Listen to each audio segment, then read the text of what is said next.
Hello, hello, hello. What is up, everybody? This is Marshall Lee. Marsh Makes Comics, the channel to find all of your Marshall Lee situations, whatever that means. What is up? And let me know, everybody. We're gonna be talking about a bunch of things. We're gonna be talking about how it's hard to make money or make a living in comics and kind of what we can do about it. We're going to be talking about a bunch of stuff. I'm going to show you some stuff I got from the comic shop and just some art, some creative projects from friends. I'll show you some art. We'll get to doing some sketching. We're just going to have an overall fun time on this very Saturday of the Labor Day weekend for those in the U.S. And so, yeah, what is up, Jonathan Atkinson? How you doing? And we got seven here because this person, I'm not sure if you're a he or she yet, but I saw in Dee Dee Willingham's video that you like to be called Seven. So we're going to call you Seven. So that's cool. Dee Dee's here. Denise didn't sound like you at all, Marsh. I know, right? What's going on, Dee Dee? I didn't actually expect you to be here because I figured you'd be busy doing your stuff, hanging out with Denise, but I'm happy to have you. There's definitely some stuff I wanted to actually show you specifically. So, yeah. And Dee Dee, if she happens to be here at some point, or you can show her after at some point. Uh, what's up, Tim Lannon? How you doing? Just added to my level up sketchbook today. Your video always stuck with me. That's awesome. I really love that. I want to do some more level up sketchbook stuff. It's something that still sticks with me as well. That I feel like I want to continue with. So yeah, that's cool. Thanks for bringing that up, and I'm glad it was helpful. Um, we are chilling and watching. Cool. That's so awesome. Thank you, Dee Dee. Um, So, what was I going to say? I feel like there was something else I wanted to say. Oh, whoops! I shouldn't bounce. Oh yeah. Um, how how does my voice sound? Is it wonderful? I don't know if it should be because I'm using a different mic and it might really sound bad actually. Does it sound different than normal? Is it sounding okay? I'm using so actually Dee Dee knows about the camera. She's got a better version of the camera that I'm using, but I'm using a webcam that does pretty well actually. I think it's pretty cool. But I'm actually using the mic on it for once because I changed the position of where my laptop is because my laptop used to be like right in front of me.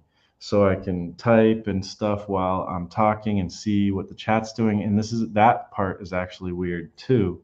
Maybe I should put my phone over there so I could at least see what the chat's doing in the video. So I'll have to turn the volume down though.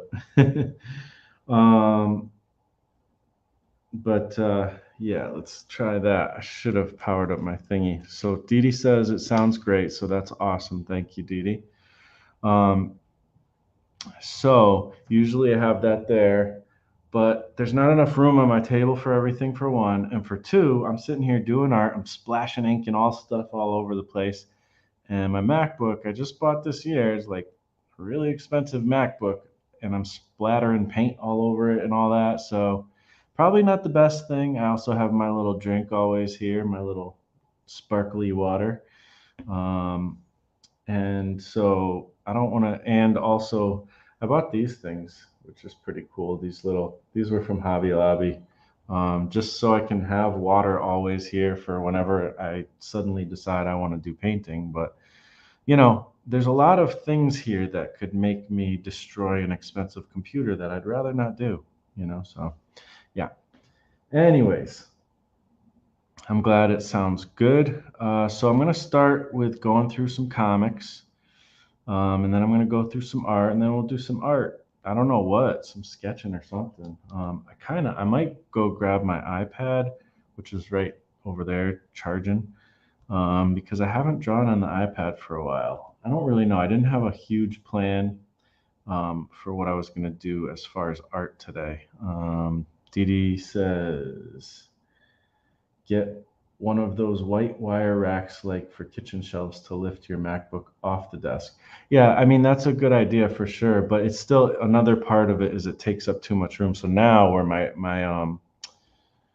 my computer or was now I have paints and stuff. I have art supplies and it frees up some space and I think it's going to work. We'll see. The setup is always changing, it's kind of crazy.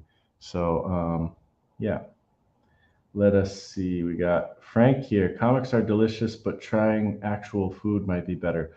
Oh, yes, trying actual food might be better. Did I act like I was eating comics? I mean, I love them so much I could eat them.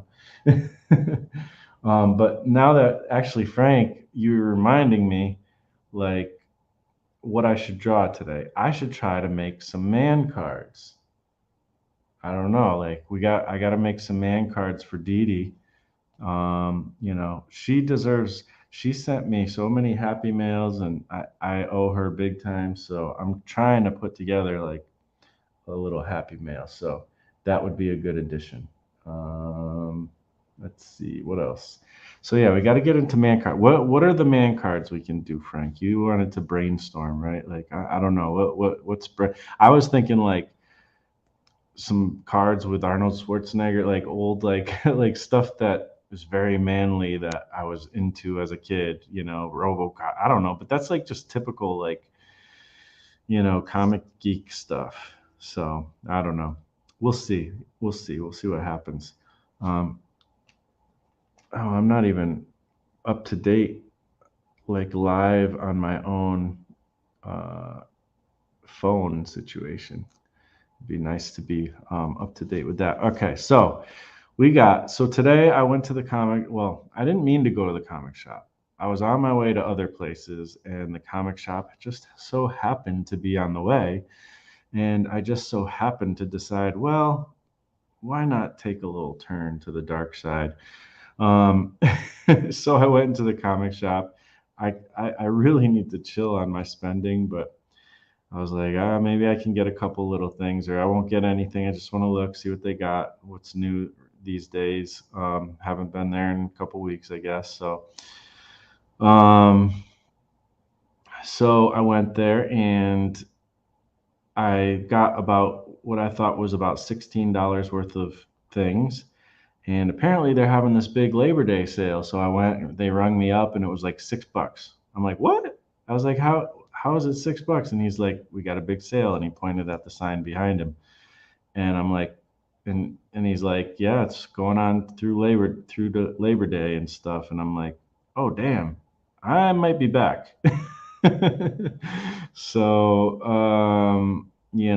I enable myself and it's a bad thing.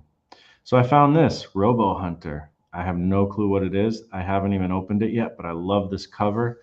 I love that it's like this cartoony, like mechanical stuff because I want to draw mechanical stuff and it's hard. And maybe if I see a cartoony version of it, that'll inspire me to figure it out a little better. And I just love the art. Like, I don't know, it looks, I have a thought of who it could be. Who's the artist? Let's see. It's not who I thought. I don't know who that is. So, script by John Wagner, art by Ian Gibson and Jose Ferrer or something. So I don't know. I don't know who those people are. But Hunter, come on, it's awesome, right? I already know it's awesome. Nice foreshortening too. Actually, I wanted to ask everybody a question. Maybe you guys know. I don't. I've not. It's weird because um, I have kind of researched YouTube stuff a lot in my life. And one thing I didn't realize, because I heard Adam talk about it on his stream, I heard Kayfabe talk about it on their stream recently, that you can actually get copyright strikes from showing books and like comic books and stuff. And I don't know, like, if there's certain ones to stay away from, or you know, because I mean, it seems like cartoonist kayfabe, like they show like the whole comic a lot of times, you know. Um, but I don't know if they're getting copyright strikes or what. So let me know if you guys know what the deal is with that. Like, I didn't. I thought it was more just music, you know. I didn't, or movie clips or something like that. But apparently, it could be comics. Now, I don't think I'm gonna get a copyright strike for this because this is like some oddball comic that nobody knows what it is, probably, or not many people. But yeah, I'm loving this art. I'm really loving this art, what I'm seeing, and you know, I don't know. Fight some robots. Let's fight some robots, man. I mean, there's a baby in this. Like they're changing babies' diapers. I don't know. This is a new thing I've never seen in comics. Let's see what else. What else we got? What else we got? Yeah, some robots. I mean, I'm not gonna go through the whole thing necessarily, but I'm trying to find some cool. Like this is pretty cool. So, ooh, naked guys. That'll get me banned, right? So I don't know. Harlem Heroes. That looks cool. I mean, the art is fantastic in this. So, and Harlem Heroes looks awesome. So, cool. I'm happy with my purchase. It cost probably about $1 or maybe less. I got another one. There's the baby right there. Now I know it. This cover is kind of hard to tell what's even going on. It's not the. I'll have to say it's not necessarily the greatest.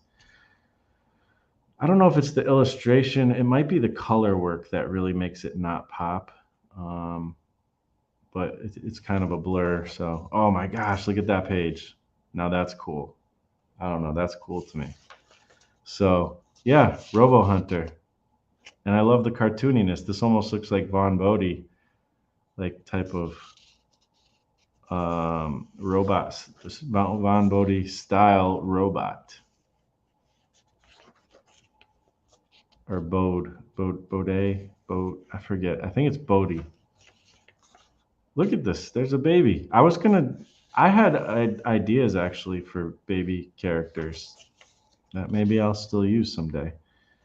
A long time ago too. So that's interesting. So yeah, I mean, look at this little robot guy. He's cool too. Like I like these cartoony robot guys. I never really quite thought to do it like that. Look at this. He's got a little butt, a little robot butt, a robot. Actually, you ever hear like the old like radio shows and they call robots, they're like robots. These robots are amazing. So yeah, I'm actually looking forward to checking that out. Let's see what the chat's saying. Do do do do. That is actually what I'm about to do. A man card or two. What's your ideas? What are you gonna do, dude? I won't steal your ideas, or maybe I will. Just joking.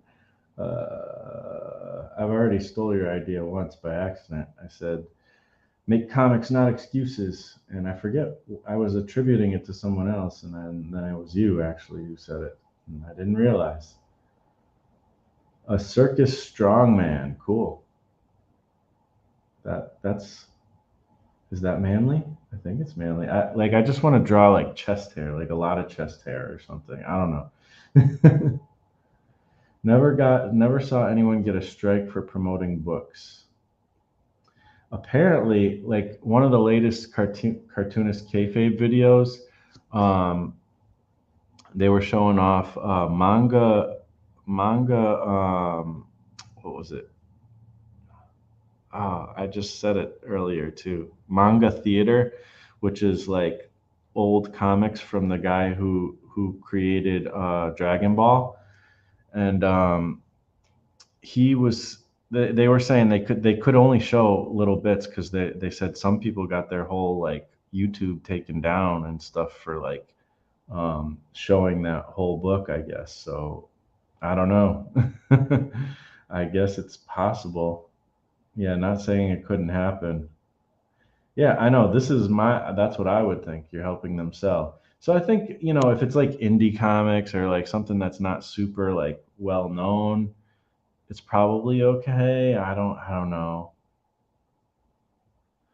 But yeah, apparently you can get copyright struck. Maybe it's just certain things. Maybe it's just manga. I don't know. So that's something that needs to be researched, I guess. I mean, if Adam was in here, I remember in his one of his latest streams, he was talking about that. Like, I don't know. I'm afraid to show all of the books he was showing. Like, he was afraid to show all the pages because he could get copyright strikes. So he might know more about it.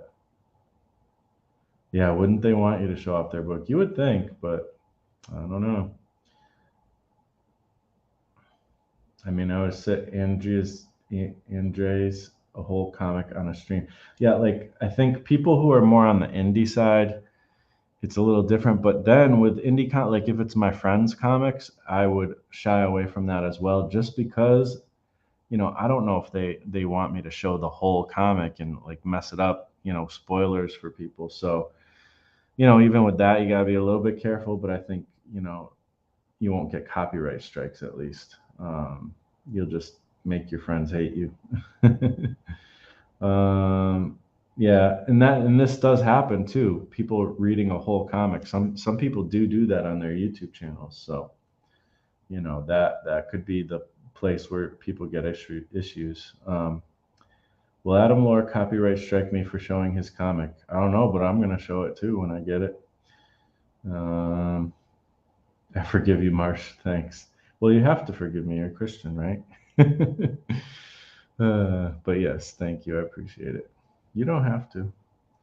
I won't copyright strike you for showing my comic. All right, cool. All right, so Mondo. Again, Dee Dee, you were talking on your stream this morning about, you know, buying comics for the artwork. I mean, this is a prime example. I think this art looks cool. And so I was buying this for the artwork. And I even Googled it to see, like, is the artwork on the interiors as cool as this? And yes, it was. And one thing that's cool about this is I think these are like scans of the ink work, and they don't do anything to clean up the pencils. Like, he didn't even erase his pencils, so you can see the pencils and you can see parts where there was whiteout applied and stuff. Like, you could tell the difference. And this is how the comic is published, apparently. And I freaking love it because I love seeing that kind of stuff anyways. Looks like an interesting story. You know, I don't know. I don't know if there might be rude stuff in some of these books. I know on at least one of the books there's definitely some rude stuff, so forgive me, but I'm gonna try to not super show that kind of stuff, but if I know it's there. But yeah. So this comic, really cool. I think there's 3 issues to this series, so if it's good as far as a read, then I might grab it. I always try to take the labels off of everything. I guess I'll do that later, but I hate, like, you get, especially, like, a lot of times you get like something from Walmart. Like, today I was at Ocean State Job Lot. You guys might not have that store, I don't know, but it's kind of like a budget Walmart type of thing. It's pretty cool, actually. They actually have a lot of cool stuff. They have art supplies too, for really cheap. Like, those like, I have these little guys, and they have ones that are, it's a different brand. It's like a cheap brand, but they have like the bigger ones. I know, Dee Dee, like what the bigger ones are like, I'm sure. And those were only like $1.25 each. So I'm gonna need big ones because I just at Hobby Lobby, Dee Dee, because you enablers over there on that Dee Dee Willingham show, you were talking about the discounts at Hobby Lobby. So I went to Hobby Lobby specifically because I'm like, well, I plan on putting some big canvases around my living room, and I want to do some abstract art on them and this and that, or whatever. I have plans, sort of. I need to come up with full actual plans. But I'm like, well, if they have like a crazy sale, let me go and see if I can get those bigger canvases for cheaper. And lo and behold, $50 or 50% off canvases. So I got 4 nice size canvases. It cost me a little bit, but I was like, I don't know when I'm going to get this chance again to get like some nice big canvases for 50% off. So I was like, I got to just do it. So I didn't get as many as I would love to get, but for now it's going to be enough to kind of get me going. But I'm going to need bigger amounts of paint, so I'll probably go to Ocean State and grab that cheap paint. So this is also something I got at the comics shop, and it's more of a book. It's from IDW. It's called the Act Activate Primer. The Activate Primer. I don't know what that means. But and there's definitely some rude, lewd stuff in here, so forgive me. But if I catch it, I'll try not to show it. But it didn't seem like in the beginning there was so much. So apparently, it says 16 original stories by the premier webcomics collective. I don't know what that is. With a foreword by Warren Ellis. I have no clue what this really is. But I opened it up and I'm like, this is freaking, there's a lot of really cool, interesting art in here. And they're short little tiny stories. I guess they were web comics. I don't know. But I'm like, this is my jam, And, there's probably some like mixed media stuff. Like this right here has definitely got some paint going on, Michael Pfeiffer. I've heard of him. I think I bought some of his comics before. There's ink going on. This is like actually the longest story I've seen just flipping through. That's actually a pretty long story. But a lot of the other ones are very small. But then, there's all these different styles. Like I'm gonna try to just go through the beginning a little bit more because there's definitely some nudity and stuff in the later parts that's pretty explicit. Yeah, so here's another style that's really cool. Another style. I don't want to go too far, but there's just so many cool like styles.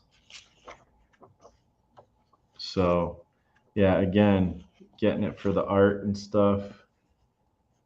Trying to see what I can show you. Oh, this is cool. So this is like an old school comic, type of thing that I like to do. It looks like old comics. So that's awesome.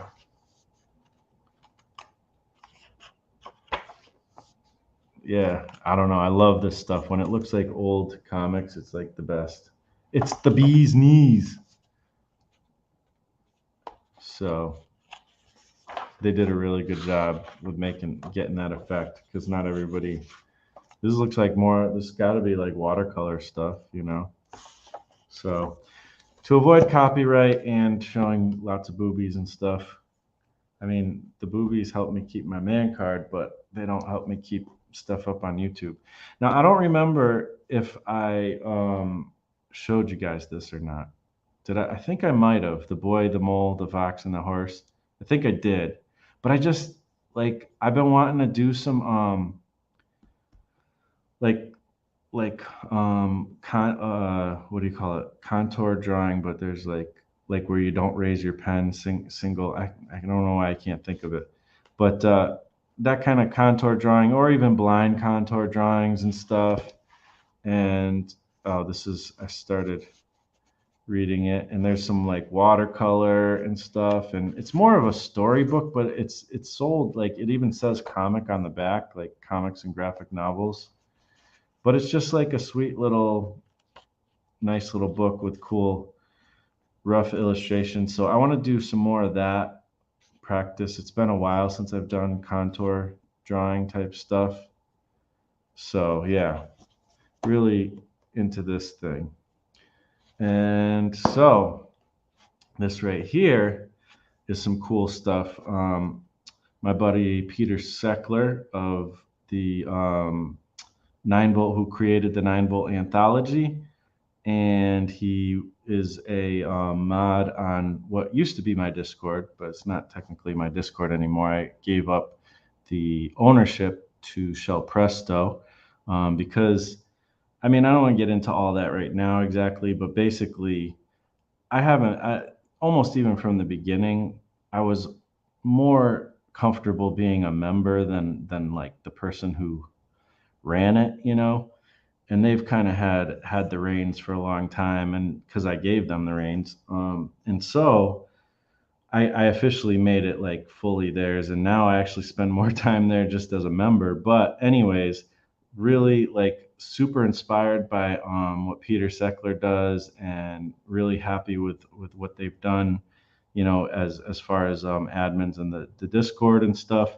Um, and like he just like he's on like he's done hundreds of pages since he started, and he started making comics because of like my video and stuff. I'm not trying to brag or whatever, but like that video that everybody seems to like, and it just like lit a fire under his ass, and like, which is cool because I know now I'm like inspired in, you know, as well by what he's done, and he's put out like so much stuff. This is all his stuff here, and there's other stuff too that he's put out. And so he's got 3 issues so far of the collected works of Vol. And you might have seen him as Empyrean Vol or whatever. Like, I don't know how to say it really. Um, so he kind of goes by a couple different names, but it's Peter Seckler. And, you know, so this is just like an anthology of his own comics, you know. Oh, yeah, there's Empyrean Comics or whatever. So I haven't read all of these, but they're just like fun little stories. And like this one's Adam Frankenstein. He put out a whole comic on Adam Frankenstein, but you know, this is I think another little chapter. And again, he's the one who runs the Nine Bolt anthology and really like, you know, gives a lot of people opportunity, myself included, to be published. And he makes zero money off of it, and it's all just meant for fun and for people help people get published and stuff, which is really cool. Um, so yeah, there's just he just makes all these different comics and stuff, like all different subject matters and stuff. You could tell he's really inspired by like like we're all fans of like Comic Book Plus, which shows like old public domain comics and stuff, and you can tell in these pages like how much he's inspired by that and stuff. And I forget what his page count is as of now, but it's probably I think it's like 300 something pages since he started, you know, a couple years ago, or it might even be more. It might be up to like 500 that he's created. He just never stops. He just and another dude, Dave Hingley, he's the same way. He's been kicking butt with his pages, like his page count, and I'm just really happy with like what everybody has accomplished in like so many people in the Discord. Frank's was he's published some stuff because of all that stuff, and you know a lot of people have been involved, and it's just really cool. Here's Rabbit Fighter, um, and Rabbit Fighter's awesome. I really love Fighter. He's done a few stories with that, so that's another one. And here's like another volume, which is really cool. You know, again, I haven't read all of these. I'm still, you know, working on it, but it's just inspiring to see so many stories and stuff. So I would love to put like a link, but he doesn't sell these. Like the only link we really have, and I'll put it in the description, is like the 9 Volt anthology stuff. So I meant to put that, but I didn't. And then this is something he did too that's really cool. And like this is newsprint. Like there's a place called printmynewspaper.com, I think it's called, something like that. And you can print your comic on straight up newsprint, and it's not too expensive. And so like I read this one, and it was fun, you know, it was really cool. But I definitely want to do this myself. So super exciting. Like I'm excited to play around with this at some point. This is not him. This is I don't know if he's in the chat right now, but uh, um, Sideburns, also known as Daniel McGinnis. This is his Duckling Star, and this is like I know he's had like different versions or different stories. He's had some of this in also the 9 Volt anthology, and it's really cool. I'll be honest, I have not read it, but I need to read it. Like I keep having it like near me so I can read it. I want to. This is like cool, like manga type style, and which I love. Like I actually can't wait to read it. I don't know why I haven't read it yet, but there's so many things I'm meaning to read and I haven't yet. But yeah, I don't know. I love the art. I love the progress Daniel's made. Like super exciting.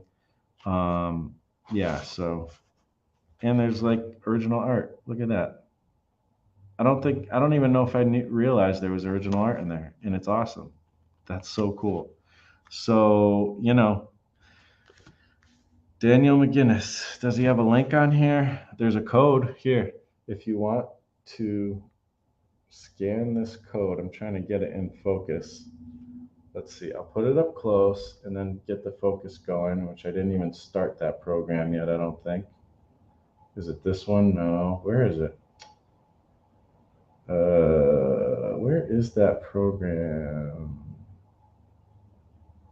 All right. Apparently, I am very unprepared. Is this it? No, that's not it. That's not it. Where did that program go? All right, let me find it real quick. Webcam settings. Here we go. Let's select the camera. Here we go. Okay, now let's get the focus. Where is the focus in this spot?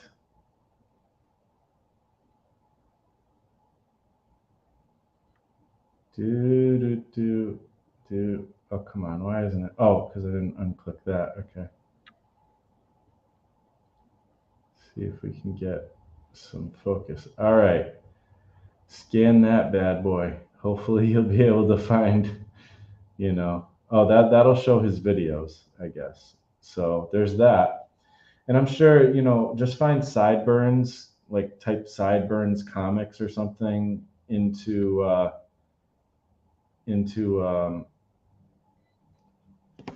YouTube search, and you'll be able to find him. He makes really cool stuff, and he's got cool videos too. So that is my little. I mean, I've had some of these comics for a while, and then there was new stuff I bought today. But I just wanted to show you guys some really cool stuff, and I've had Peter's books for a while, and I've been wanting to show them. So let's see. What's up, Terry Strange? How you doing? Thanks for coming by. Oh, you must be the Terry that I met on Adam's show, I think, which is awesome. Thanks for stopping by. I'm getting texts from car insurance places because spam and stuff. I don't think you should show the whole book. Yeah, yeah, I try not to. Let's see. Mondo has his man card. I know, right? Totally. Yes, we are enablers. Yeah. Well, at least I'm getting stuff I like. Should I cover my eyes? I think I was able to keep it PG, Frank. So hopefully I didn't hurt your eyes at all. Yeah, lots of styles, absolutely. Let's see. Boobies, man card. Yes. Hey, what can you say? I am a man. Shabbat Shalom, Marsh. I'm sure that's a greeting in Hebrew or something. I mean, I've heard it before. I don't know what it means, but hello, how you doing? Let's see. Single line challenge. Yeah, kind of. I mean, I would there's like a term for contour drawing. I'm sure Dee knows it. It's just single line contour drawing, maybe. I don't know. Let's see. People are saying hi to each other.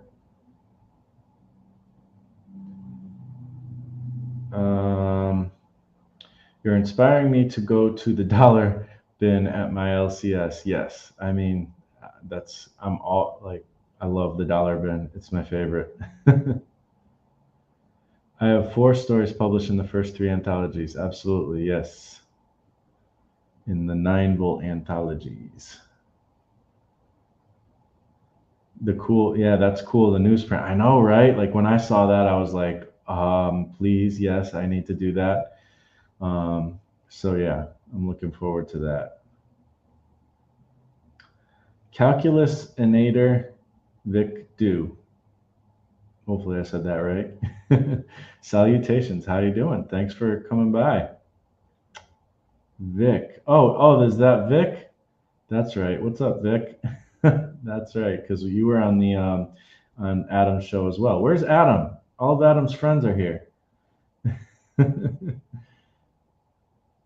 Dee Dee, you might need to approve that link above. I'm not sure. Actually, Dee Dee, I did make you a moderator, but I don't know. Does that mean you're a mod for all my videos or just the one? Like, do I have to make people mods every time I do a video?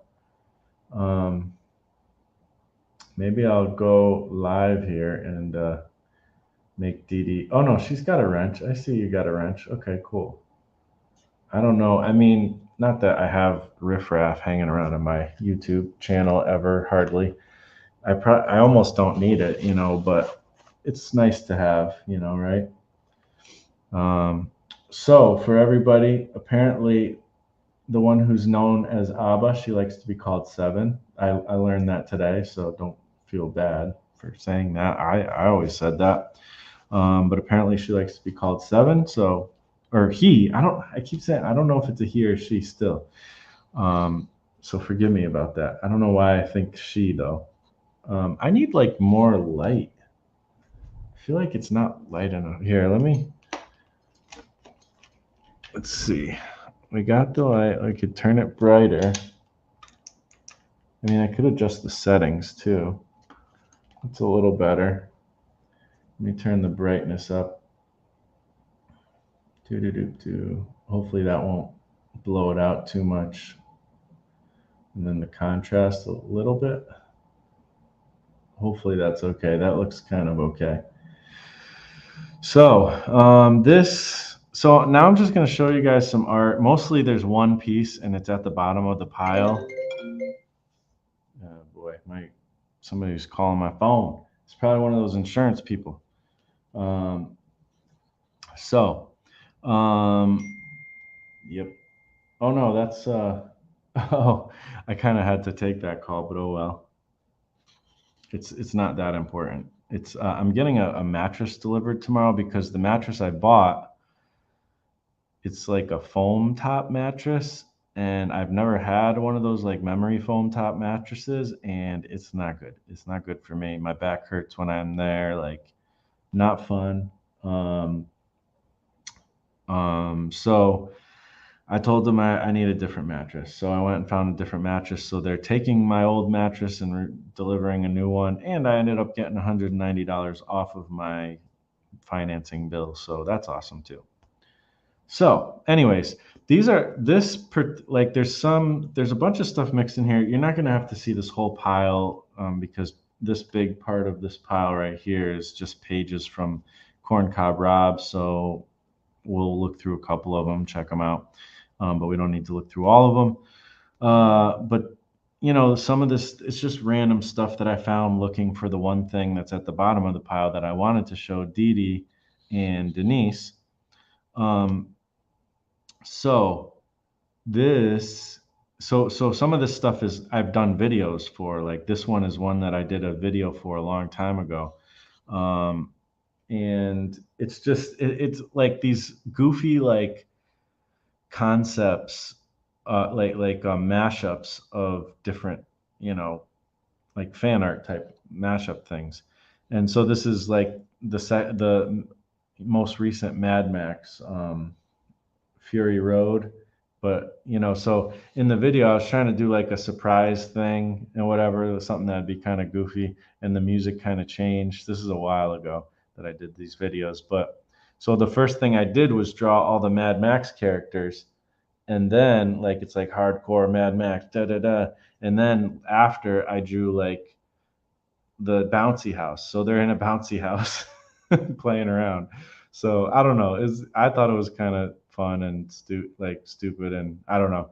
So some of this stuff is gonna go up on eBay. Actually, I'm gonna probably just start throwing everything and anything up on eBay, just because I'm curious. Like it's almost like experimentation. Like I'm trying to see what sells, and also just getting rid of art. Like I'm gonna scan it in and throw it up on eBay.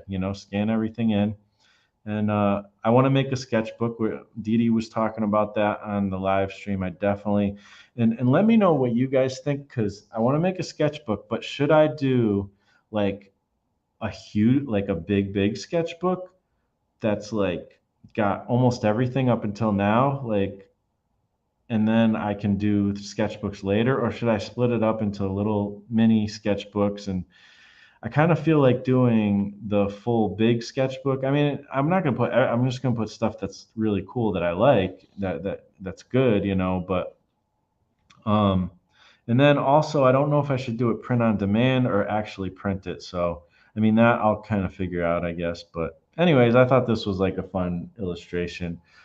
This is before I really started trying to, a lot of this is early stuff. This is, before I started trying to really throw more blacks in my illustration. So if I were to do this today, there would have been a lot more contrast to it, but it's all just mostly thin lines. But I kind of like this style too. This is more, of a contour style almost, So yeah.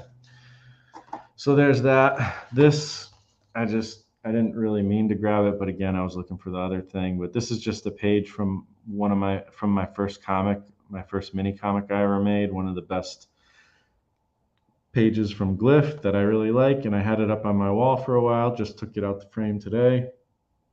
So I have like a lot of comic pages that I don't know if I'll throw those up on eBay or not, but I don't know. Maybe people will be interested to buy these one day. I don't know. So again, this is the pages from the original art from Corncob Rob. It's not in the right order, so I really had fun drawing this panel, because I got to do like some extra detail and stuff in there, and that was kind of fun. And I do like drawing stuff that's a little more dark and a little more like, I don't know, like creepy sometimes. So yeah, that was my attempt to do that. So this was meant to be like a punk rock type of comic, and it turned out to be kind of a cheesy, fun comic, but not as punk rock as I would have thought, or liked it to be. So I don't know, but I do like it. I'm proud of it. It's a step in my artistic journey. Maybe I'll just go through these kind of quick. So maybe I will kind of show it. Oh, this is the cover that I drew. Actually, I'm so glad I found this, because I love this cover, and it's called Corncob Rob and the Perilous Sky Ramp. So I did some crazy foreshortening in this, and it's really exaggerated. It's not the right perspective, but I like it. I think it has some really awesome impact. And I never finished like drawing this thing and finishing it up. So I might just do that. Maybe I'll publish this as a comic, because this is like a full comic size. Like it's 22 pages or something like that. So I don't know. Maybe I'll actually publish it. It would be kind of cool. Or I could publish it in an anthology. This is a really cool page, I think. I don't know. So there's all these like kind of vegetable type characters, or like, organic characters in this. And yeah, I had some creative names for some of them. There's cops in it, and I always like this little detail. He's got a coffee cup and it says dung and donuts, because hey, vegetable food is manure. So oh, this is kind of a cool page. So yeah. I don't know. I like these. These are fun, I think. They're not, the most amazing drawings, but still, it is what it is. And I did all of this this is crazy. Like I did this whole comic in like a month and a half because this was back when I was trying to do Patreon, one of the many times I tried to do Patreon. And I was trying to make a comic every month. And this was the first one, and it took a month and a half. And then I did like two other ones, I think, and they were just mini comics, you know. This one was much more than a mini comic, but um and I got it done pretty quickly. That's kind of why the art isn't the most amazing in the world, but I'm still pretty proud of it. I like it. So it'd be kind of cool to color it, I guess, but that takes a lot of time, and I'm not the greatest colorist. Heaven, that so there's actually um, there's a place in the city, a city near me in Connecticut, where they have like I don't know what it is. It's like what it's actually meant to be, but it's this place where there's a bunch of like kind of small buildings. I think they're like electric places or something, but it's also like people could walk in there and there's like some benches, and it turned into this big thing where people just always skated there and always did graffiti on all the things. And the city eventually embraced it, and so it's actually called Heaven or something. I think it's called like Skate Heaven, or I don't know, it's called Heaven or something. And they allow people to put graffiti and stuff there. Like if you want to legally do graffiti, you can go to that specific spot and do it. And so I stole that from there, and so that's why I called this place Heaven. This comic isn't technically available at the moment, but I want to make it available for free, maybe digitally, and or maybe I'll print it. I don't know. So yeah, this page I thought came out pretty cool. I like this panel. You know, hard to do um, perspective on skate parks. Let me tell you. I mean, it's not that hard because for me, I just fake perspective anyway, so it's not like I'm really trying that hard. But you guys, everybody's seen this, but I figured I ran across it, and I'm like, it's hard to really see like the details. I'll have to scan this in because like there's like in the face and stuff, there's like little tiny painterly details. This was, I think, mostly with watercolor, but I feel like I painted it almost like with acrylics or maybe partially acrylics. I don't know. But I don't know. I'm pretty happy with this. The hand is huge, but that's because it's closer to the camera. It like is meant to be huge. I might have drawn it a little too huge, but there's definitely some foreshadowing there. But yeah, I don't know. It's kind of cool. You know, I like this piece. I can't really. I don't think I'll sell it like on eBay because it's like who wants to buy some drawing I made of myself? I don't know, but I think it's cool. So. Just a random, you know, it's again, it's supposed to be a mix, like a mashup. So it's like, you know, Spider Gwen, but I put Gwyneth Paltrow in it because her name's Gwen. So I don't know. It's not that great of an illustration, but hey, I did it, and I'm gonna sell it. See if it'll sell, just for fun. Why not? Why not sell it? This like I don't love how the color came out. I was trying. This was before I really knew how to do like the old school newsprint dots. I think I used like a thing on Photoshop that gets you those dots, but it's not a very good effect. So, but this is just a print of this drawing, but I love the actual drawing. Like this is a way that I really like to draw, this cartoony style with a little bit of realism mixed in. Like that's kind of something I really enjoy. So this was just a random one-off in my sketchbook, but why not sell it? It's kind of cool, right? A skull with a gas mask. Yeah, why not? Back in the days, I don't know if you guys remember, but a there was a Twitter. It used to before Periscope or at the same time as Periscope. There was a Twitter kind of app where it was kind of like I don't know. It was like this live streaming app, but it was more meant for like holding your phone, like the way we hold for like TikTok or whatever, the profile. And it got really popular, and I was on it a lot, and then it died. Like it stopped. So, and I guess it's like Periscope too. I don't know if Periscope's still going around, but it was called Meerkat. And so I made this because there's a cool community going on and stuff. It was a really cool app, and I kind of wish it was still there. But I don't know. I might throw this up on eBay too, just because it's still like Meerkat family. Like it is specific to that app, but it kind of isn't and doesn't matter because it's just meerkats. Like I don't know. I feel like it could be a piece that somebody might buy or whatever, or maybe it'll turn into a giveaway or something.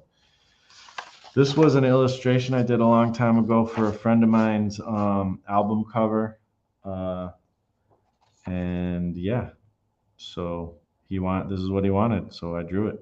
So, and that was with brush pen and stuff, and it became the album cover. So that's cool. This I don't even know why I have this in the stack, but if you know hip hop, you know J. Rue the Damager. It's just an old drawing I did with Copic markers, and it's actually not super great, but it's still kind of cool. It's striking enough. I don't even know why I have all this. Not all this. I don't even need to show all this, but this could be like maybe a fun color. I also want to do a coloring book. So this could be like a fun coloring book piece. Maybe I can add to it or something. But I think this was just a random drawing in my sketchbook. So an old friend from the art and story community. I was actually supposed to send this to him, and I guess I never did. So I'm a jerk. But this is a good representation of what the style I had back in the days that I was trying to do a specific style. And this is his character, and then my character Glyph, kind of facing off. And I don't know, it came out really cool. So this isn't, I probably won't sell it. I just thought it was a cool piece. This is the illustration for my album cover that I did a long time ago, many, many, many years ago, before I even made a full comic. Solar Wind Theory, my album Solar Wind Theory. This is part of the illustration I did. So yeah, kind of cool. This actually could be a cool, I could use this for coloring book type of thing too. It's a locust flying like kind of on a satellite, a hip hop locust, because our crew is called Shadow of the Locust, that I'm still technically a part of, but I don't really do that stuff anymore too much. So, but yeah, it's just another random sketch, charcoal. This is an old one, but kind of cool. I think it's cool. This also was like part of me like warming up for another album cover. I did finish the album cover, and it's not this image. It's something totally different. But this I think I could sell on eBay, but it's just like a zombie with a microphone and a crown, and it just looks cool. I don't know. This was an illustration that was actually published in a book, Cromwell Green. It's another indie creator out there, and he does some really cool books. I'll have to show you guys one day his books. It's really cool. He's a really cool artist. I need to find out what happened to him. What he's probably still making comics. He was another really prolific dude. So I did this a while ago, and this is pretty good actually. I like this piece. And again, this is another one where I was kind of doing that style that I had before. It's still very similar to my style now, but the hatching is different. And it's his character Cromwell Green, but in the scene of the first why can't I think of something very obvious? Indiana Jones, where he's in the pit and he's afraid of snakes and stuff. So I forget what he told me he wanted me to draw, but this is a pinup in one of the comics. So yeah, this was an early published pinup, which is really cool. Again, I don't know really that I could sell it because it's like I guess I could, but it's a character that people don't really know. This is another one I did a video for, and this is supposed to be, Dr. Seuss mashup with Daredevil. Weird mashup, I know, but hey, why not? Watercolor, inks, fun times. My meme, my grandmother, actually hung out with her today. See, this is like way blown out. Let me unblow out this if I can. It doesn't seem like it's doing much, but it's a little bit better. Throw in some saturation. That'll be good. So, my meme, she's 88. This is actually when she was young, I don't know, 8 years ago, maybe 5, 6, 7 years ago. I don't know. But again, kind of inspired by Fury Road. But she one day she sent me a bunch of images of herself that she took specifically for me, and she's like, "Turn me into a villain. I want you to use me as reference and turn me into some kind of villain character." So I'm like, just for fun, like because I think I was talking on one of my videos, like it would be cool to have some reference and draw. Like I like drawing older people and this and that, and like she literally sent me like pictures of her like making like scary faces too. I'll have to go find those pictures and like maybe do some more. Um, and I was like, okay, I'll do it. You said so, I'll do it. Why not? It's right up my alley. And it's hard to see, but like there's like a purple mouse eating an eyeball. Sorry if this is too gross, but I was trying to make her a villain, so thought that was a nice touch. So yeah, my grandmother, my meme, as a Fury Road character. Oh, and this is what I wanted to show. This is what we've all been waiting for. That I wanted to show Dee Dee and Denise, her daughter. And this is another one that I have a video for on my channel a while ago, a long, decent time ago, when I was trying to do art videos and stuff more. And, you know, um, Denise was talking about like she was doing her art thing today with and she was and they came up with the idea of like an umbilical cord and an astronaut and a heart and this and that. I was like, I did even put it in the chat, but I don't think you guys saw. But I was like, I did that kind of illustration before. I've actually done that. That's so crazy that they came up with that idea.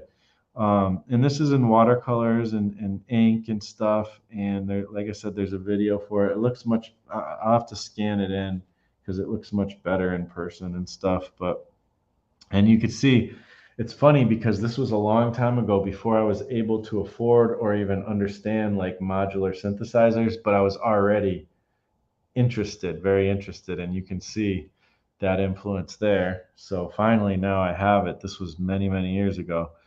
Um, and like other hip hop making gear. So he's like making beats, heartbeat, heart, astronaut, mash it all together, and it becomes this. So this is definitely something I'll probably sell, and I think it's got a cool, weird concept and it will sell. So this one I'll probably put up soon. But I got to scan it in and make sure like this will also go in the sketchbook probably. I'm sure there'll be some more finished pieces in the sketchbook when I make the sketchbook, but I'm going to get to the chat and we'll get into maybe drawing some man cards, right? Let me see. I got a bunch of, I need ideas for man cards, people. Like, what am I going to draw? I mean, my first instinct is to draw like Schwarzenegger from Predator or something, but I got all these artist trading cards here, so but I don't know, like there's got to be other like more clever ideas than that. So anyways, let's get to the chat, see what's going on here. All right, where was I before? Okay, so I saw, let's see. Okay, I think I'm about there. When you mod someone, it's for the entire channel for all the streams. Okay, that's cool. That's good to know. Thank you, Frank. You are forgiven, Marsh. See, I don't know if Seven, if you're a Christian or if you're Jewish or what, because you said Shabbat Shalom, but there's a lot of Christians who are into the Jewish stuff too, so that could be a thing. So yeah, But oh well, it says I love Yeshua, so probably a Christian then, or something, you know, that's a mix. But so because you're a Christian, yes, you have to forgive me. I'm just joking. You can mute us and get your delivery scheduled. Oh yeah, yeah, yeah. Thank you. Actually, I should at least text because they also sent like a check message, a text message, and I got an insurance one too. Please click this link to confirm delivery. See, I can do it without calling them, so that's good. Confirm. So that's good. Good. Thanks for reminding me, actually, Dee Dee. um, I didn't even have to mute. So let's see. Get that back here so I can see what's going on. All right. Geico calling, yeah, right. It's crazy. You search for anything or talk about anything, and suddenly your phone tells you everything you need to know about buying things. I was posting Sideburns link, but it wasn't showing up for Dee Dee to approve. Oh, okay. It's just the word Sideburns with a period and the word info. Oh, okay. I could do that. I could figure that out. Oh, I got some Amazon stuff in the cart. Uh-oh. Sideburns.info. Let's see what comes up. Ooh, looks fancy. Fancy schmancy. So here we go. Where is Sideburns anyway? Come on, dude. You got to be here. What the heck? So this is from, we showed Sideburns comic earlier, and it's really cool. Definitely worth checking out. This one right here. So we'll put in Dan/Sideburns comic. I call him Dan. I like to call people by their real name. But hopefully he's okay. I know he's okay with that because he's never been mad at me for it. So there it is. Let's see. Mad Max in a bouncy house. Yeah, you guessed it probably before I even said it. So yeah. Good imagination, Marsh. Thanks. To be honest, like back then I was trying to like do the same thing as what's her name? She had this art, she still does, I think. This girl has this art channel and she's really good. Her Mary Doodles. And so I was kind of trying to do what she does and like do a fun ink colorful drawing and then like make it have some kind of surprise at the end. And so that was one of my attempts to do that. I never came anywhere close to as cool as the stuff she does. That's adorable. Thanks. Thank you, everybody. Yes, watercolor, lots of watercolor. That's, I love watercolor and ink. It's like such a cool, like, it's such a cool, like, mix of stuff, like that stark ink. And I still haven't really done it like to my liking exactly, but it's like such light colors contrasted with such stark ink, and it's just a really cool look in my opinion. Bouncy castle, yeah. Glyph, I couldn't remember that today. Yeah, I did put it in the chat, but chat goes by fast. It's hard to see.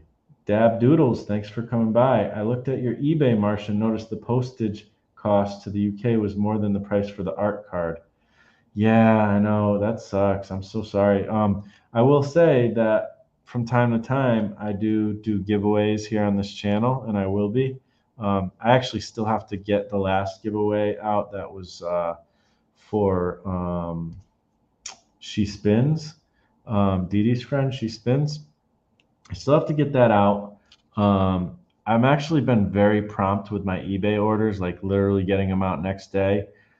but I want to put like extras sometimes in the giveaways, and I also had to scan that in. So it's I've been kind of unfortunately procrastinating with that giveaway, so I'm not doing another giveaway until I get that one out. But I am trying to do some giveaways where it's like just stuff that's not too heavy, and those can go to UK people in other countries, you know. Um, so yeah, there is still possibilities, especially for art cards, because those are super cheap to send, you know. Um, so yeah, but the yeah, I'm gonna be doing like a little bit. I don't know. I'm gonna be playing around with eBay, trying to figure out how to do it, I guess. Let's see. People talking to each other. So what's happening? What's up, Nicholas? Thanks for coming by. Lots of things are happening. Yes, I'm showing off some art. Looks good, Marsh. Thanks, Frank. Um, oh, Didi remembers some of the stuff, so that's cool. Yeah, Didi's been around forever. Everybody check out Didi's channel.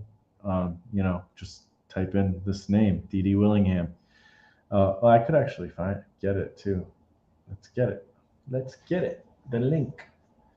It's very easy to do such things. I should put Frank's link in there too.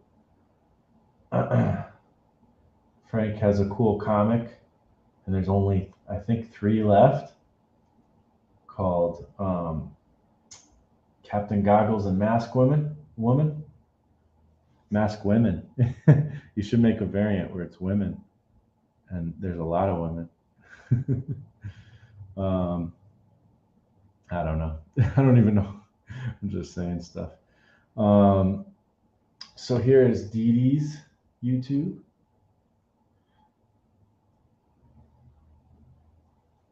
Because even though she's got a wrench, I have a feeling she never is going to put her own YouTube in there.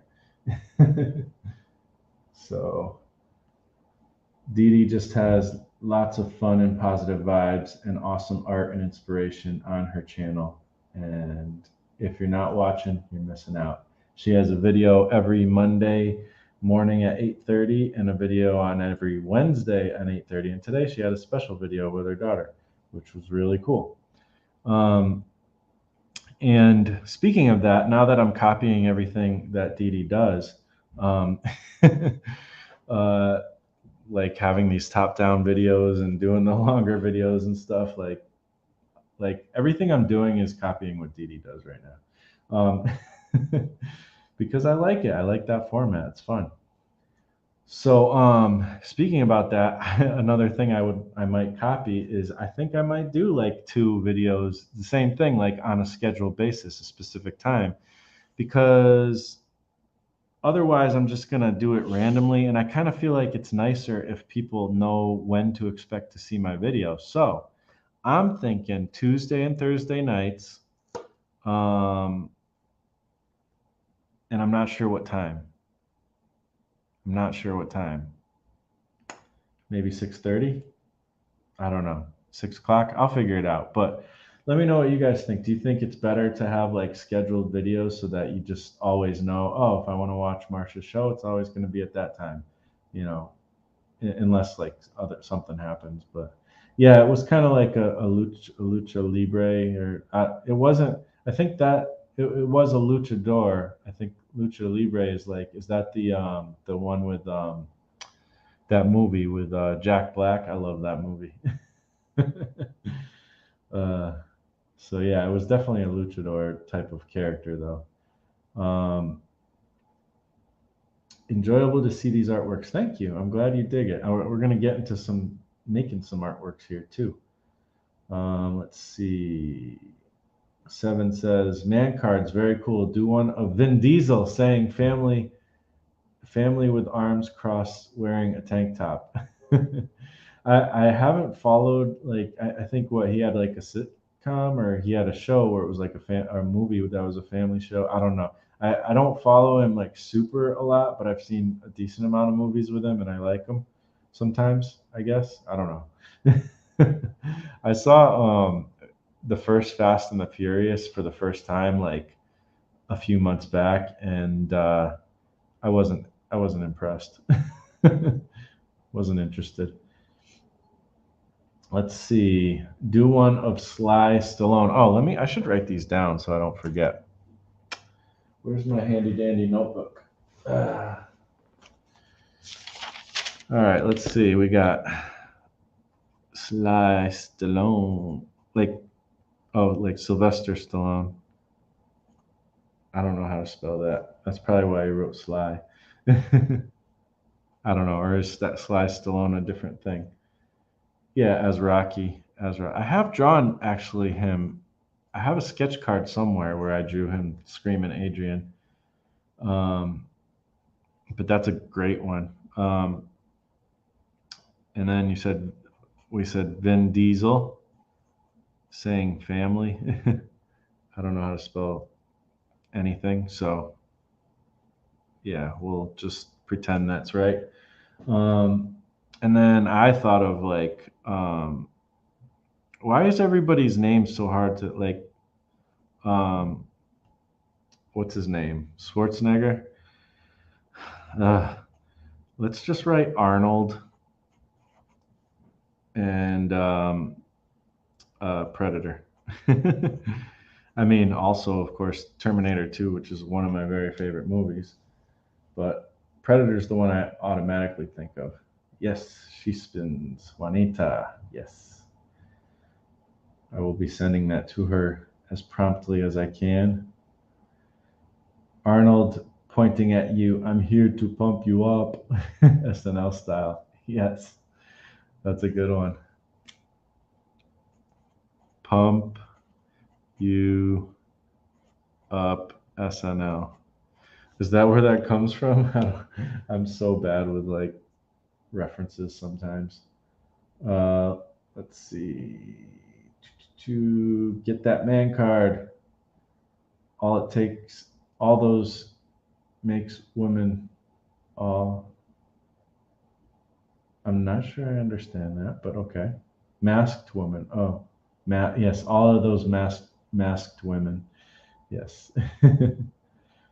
Looks like I have 5 left. Someone said they were going to buy one, but they didn't. Ah. Oh, I was gonna put your link. So we'll put the link to the Etsy. Why not do that? Captain Goggles and Mask Woman Etsy. Let's see. Captain Goggles, and there we go. Here is the link. There's a limited supply left. Go get yourself a copy. Everyone.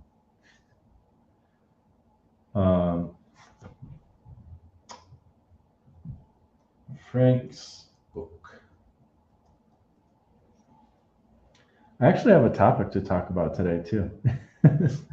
I forgot. I almost forgot that I have a topic. So I guess I'll talk about that when I'm drawing. We'll see how that goes. Let's see. You're welcome, Didi. Captain Goggles and Masked Women might be an offshoot. Yes. All right, let's see. Marshman card drawing of Gerard Butler from 300 movie in Pose Yelling Glory. That's a good one. I don't know if that's how you say his name, but I'll just put 300 movie. That's very manly. That's a great manly suggestion. I feel like there should be like some fun, like cliche stuff. Like maybe it's not even fan art. Maybe it's just like, I don't know, a guy cooking burgers with no shirt on and an apron and hair sticking out. I don't know. Like goofy stuff. When people know you are on, they can schedule and expect, but as long as you don't get bored or tired of doing them regularly. Well, that's the thing. Like, I think it's better if I have a schedule, anyways, because I could do one of these every day almost, but that would also lead to burnout. So I think for the type of person I am who just goes all in and then burns out type of thing, it's probably better if I schedule it. And I find that if I do one every other day, I usually have stuff to talk about, you know.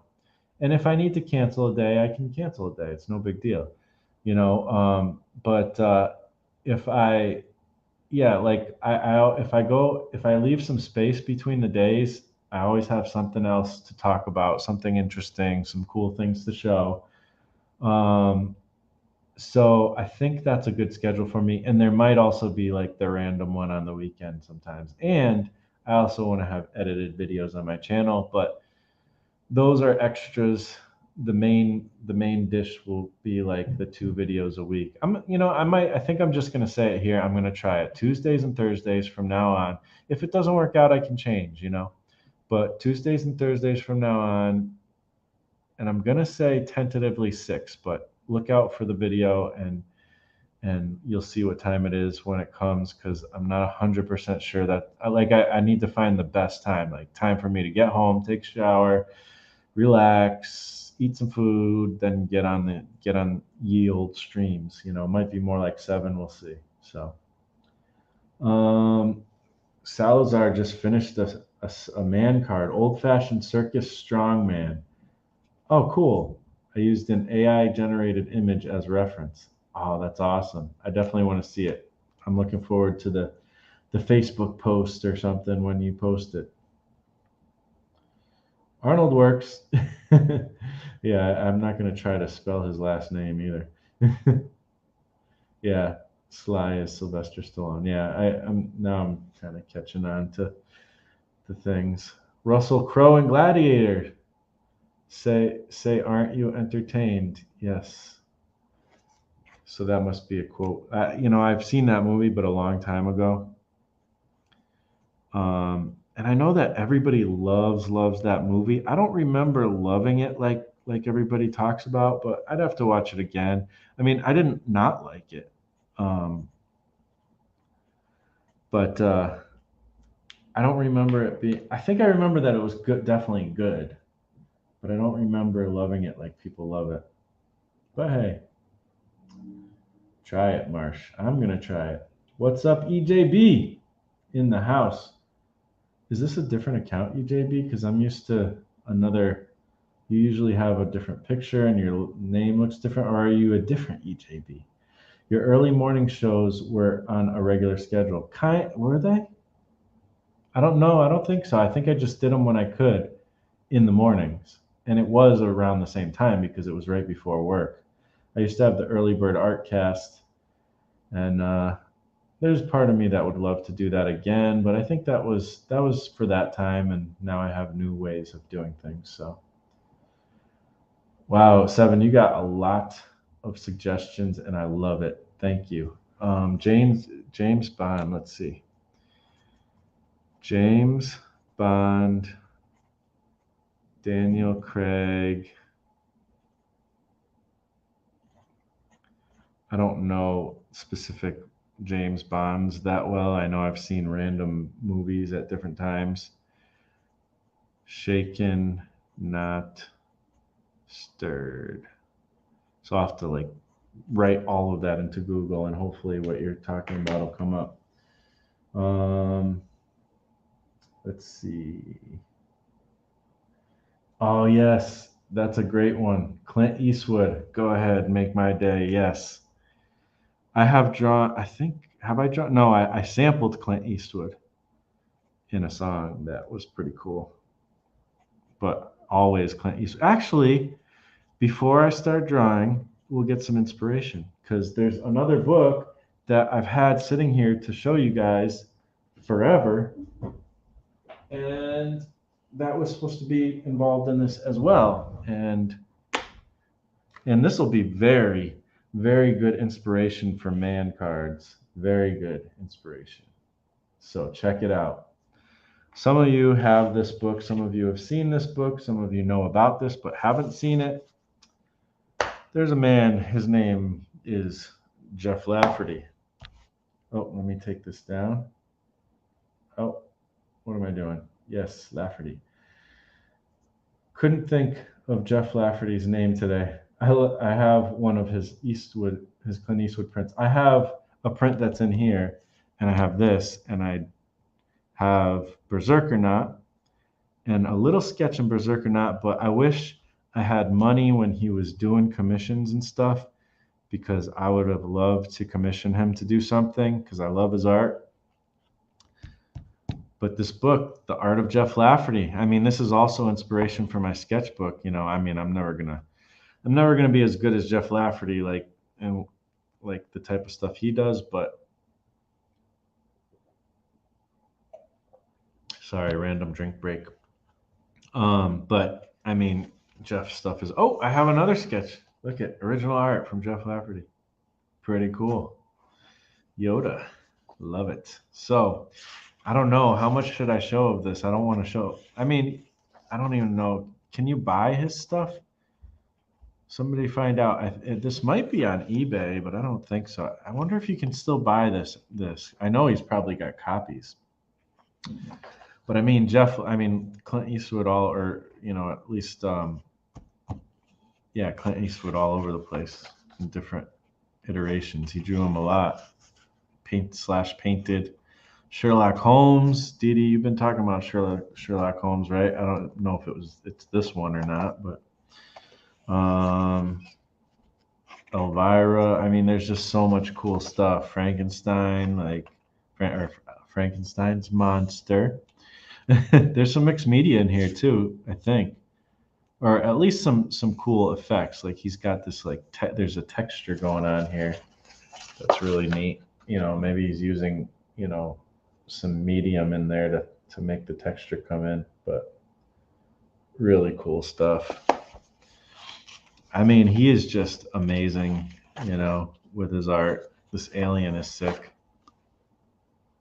Always doing that tone paper stuff too. I wonder what he would do on that black paper. Like he could kick some butt on the black paper. Oh man, and then these people actually live near Dee Dee. The Walking Dead. That's Dee Dee. You guys might not know, but Dee Dee's town is infested with zombies. I'm not super I mean, these are great, don't get me wrong, but I don't know. I am a fan of that movie, but it's so weird. I don't know. I was just looking at this. I was looking at this the other day, and I'm just like, how weird is that? It's just weird to me. I know it's from the movie, and but even in the movie, it was weird. So it's nothing against Jeff. It's amazing art for sure. Oh, and I love this Superman. This is the real Superman right here. At least movie wise, nobody ever did a better Superman movie than Christopher Reeve. He was Superman, straight up. I don't know. I probably shouldn't show you the whole thing. There's a lot of Star Wars stuff. Here's Yoda, a bunch of Yodas. And upcoming will be this one. I bought this print. I really love that. Yoda on Luke's shoulders. Really cool. I'd love to have some of his original art. Amazing Leia. I'm just kind of skipping forward. There's some Hulk stuff. I mean, anything and everything. Here we go. Here's some man cards. Look. We got 300. We got Conan, Schwarzenegger, Conan. Come on, y'all. This is man card material right here. He's probably got some nudes in here somewhere. I don't know. Maybe he didn't have any nudes. But anyways, Jeff Lafferty. I mean, the man, the myth, the legend. Go to his channel, watch his shows, videos. I enjoy them. He's like the grumpy old man of comics. And I love it. But sometimes I'm not going to say he's a fun, interesting. And then Gibbs on the show. And I got this. I got some original art from him. I showed you guys this. Really cool stuff, so that's just a fun show to watch. Gib is hilarious. And the way they work, like they talk back and forth to each other is great. Like they're a good pair. So let's see. Dee Dee has this book. Cool. Sweet.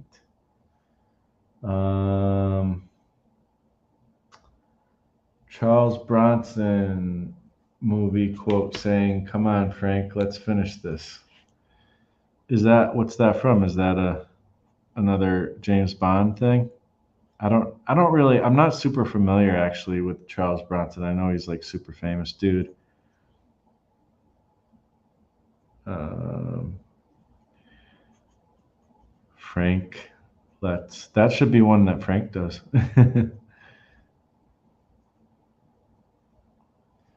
Let's see. Hubster loves that book.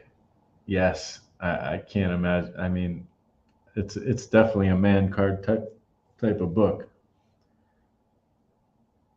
Agreed with the Christopher Reeves. Yeah, I think a lot of people feel that way, and you know, maybe not everyone, but seven Marsh. Yes, man card. Captain Kirk saying, "Are you out of your Vulcan mind?" Captain Kirk. Actually, you should do Captain Kirk versus Captain Goggles. Let's see. I'm making my card. Cool. Death Wish movie series. Charles Bronson. Oh, okay. Death Wish. Death Wish. You know what I should do too? Have any of you guys watched the Witcher?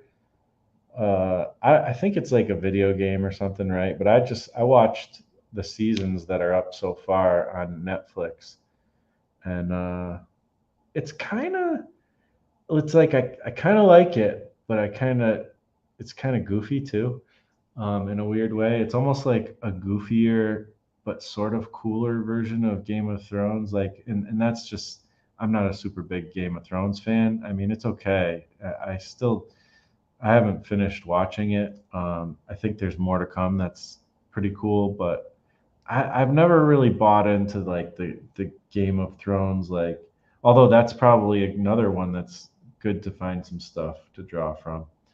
Um, but I was never like super like excited about Game of Thrones. Let's see. I made one card. I need an idea for a second. Kirk and goggles. Yes. Yes. Witcher is pretty cool. I think it's pretty neat. Samson was probably a regular sized dude. Otherwise, God wouldn't have got credit for the miracle with his hair. Huh.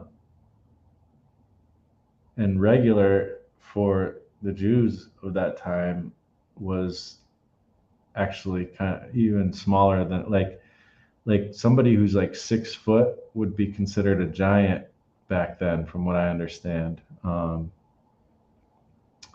So yeah, I'm gonna write down Samson though. Like, I mean, Samson's like the original man card, you know, one of the original. I mean, a lot of Bible characters, David, David and Goliath. All right, so I do have a topic that I wanted to kind of talk about a little bit, but we can also just chat, we'll see how things go. I feel like I need to like put like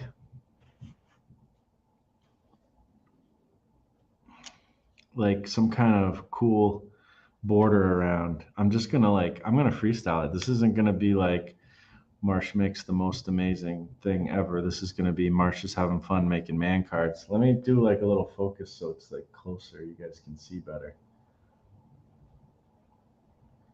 Do do do do. Let's see. We can zoom. That's as far as it lets me zoom with this camera. And let me see. Let's put a. hopefully this will work because Gibbs card is like colorful, so that might change everything, but that's pretty focused. Let's take autofocus off.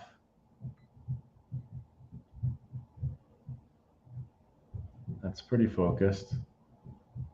Cool. So that's about, sorry, I mean, I could put it like up on a book or something at least. Maybe I'll do that. Maybe there's a thick book. I mean, I have a million books sitting here. I could use this one I bought plus this one. Hopefully it's not too distracting, but yeah, let's see how the focus is. I don't know, let's see. Has the focus changed?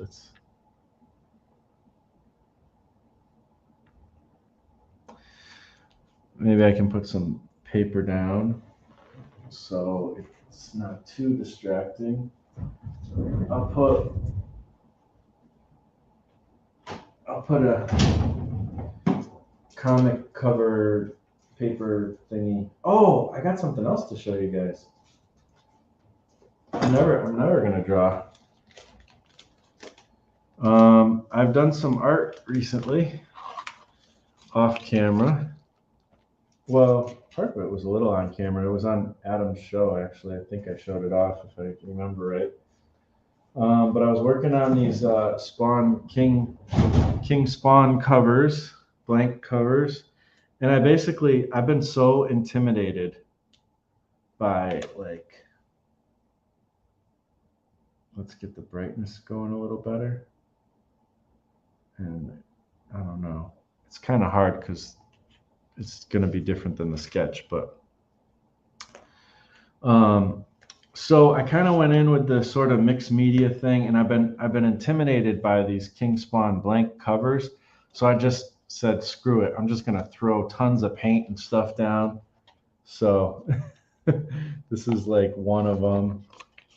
It's not done yet, obviously. This is just like the first part to it. And I'm going to try to find some imagery in there. I did finish one. I'll show you. That was weird. That was almost like a poltergeist moment. Like my printer just moved. But what it is like I have something that was kind of leaning on it, I guess, and it pushed it. So that's funny. That was like so poltergeist. And then there's this one. I have 3 of them.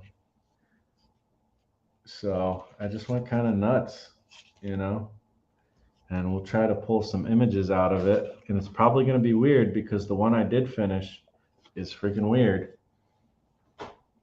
It's Spawn, but I don't know if it looks like Spawn. Here it is. This is like, it's just like trippy, like Spawn, demented, crazy Spawn thing. And, you know, this is going to be, I'm going to throw it up on eBay. Maybe somebody will buy it. I don't know. I think it's cool. I actually really like it, but it's weird. Definitely a little Sam Keith-esque, you know, so just kind of getting crazy. And I also drew this, and this didn't come out good. So that was just, I kind of drew a really bad picture, and then I just kept rendering and kept rendering and kept rendering. It was more meditative than anything, but I don't consider this good at all. So it just is what it is. It was like a practice thing. I mean, it's not horrible. I probably could even sell it, but it's not something I would like. If that was on a comic page, I would like redraw it or something. So anyways, so let's see. I almost want to get that book where I had the things, but I'll just go off the top of my head here. So we're going to write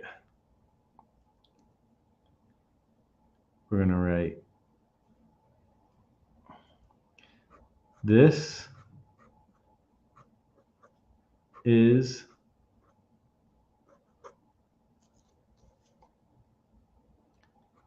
your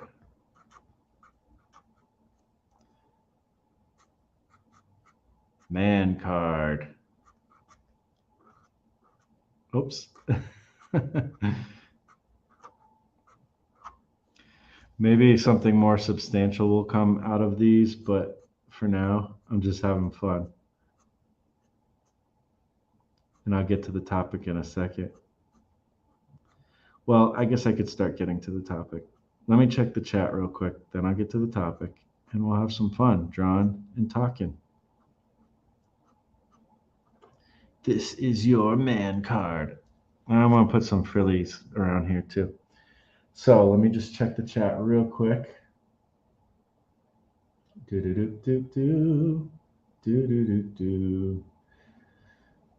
I should whistle. I should whistle like Dee Dee. Whistle while you work. 7, I draw Captain Goggles daily. All right. I did make a David card and a Goliath card. That's cool. David from the Holy Bible. Or Joshua Conquest. Yes. I should do a biblical version like where it's all Bible stuff. It is cool, Marsh, because it is unique. Thank you. I'm digging those Spawn sketch covers. Cool. They'll be that one will be up on eBay relatively soon as I get my butt in gear. I started doing some supernatural paranormal horror one comic. I'll send some images to you, Frank and Mark. Oh, cool. That's awesome. I definitely want to see that. Do you have an IG7? I agree. If you have an IG, let us know, and we'll put the link in the description. I want to see it. Yes. All right, here we go. This is your man card. So I want to do some. I don't know how to do the frillies.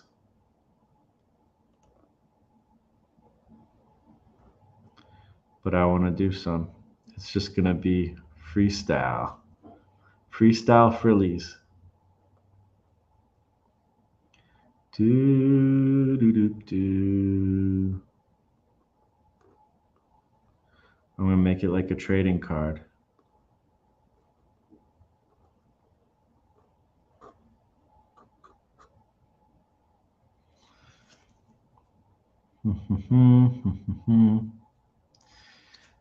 And then we'll try to do the same thing here. It'll probably be totally off.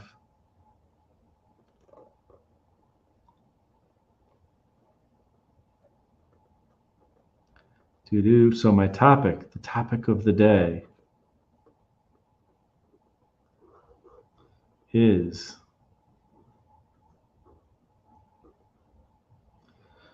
making a living off of comics. Is it even possible? And it's basically man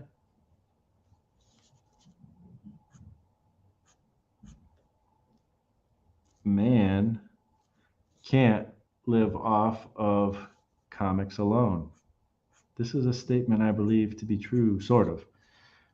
Sort of. All right. This is your man card. So I should get le pencil and I should get le reference. I'm just going to start with the Schwarzenegger one because that was the first idea. And then I'll go on to other kinds as we go. And I might just end up doing pencils. I don't know. We'll see. We'll see how it goes. Let's see. So, man, I wish I knew how to spell Schwarzenegger. Predator. I know how to spell predator, I think. Although I don't know how to enunciate the T in predator. Predator. Let's see. Predator. I want to say more words with enunciation. Arnold. Hopefully it'll spell the rest for me. There we go. Let's see. Where's a really manly man card like? I mean, this is the well-known one. Let's just go with the well-known one. It's fun. It's rad. It's awesome.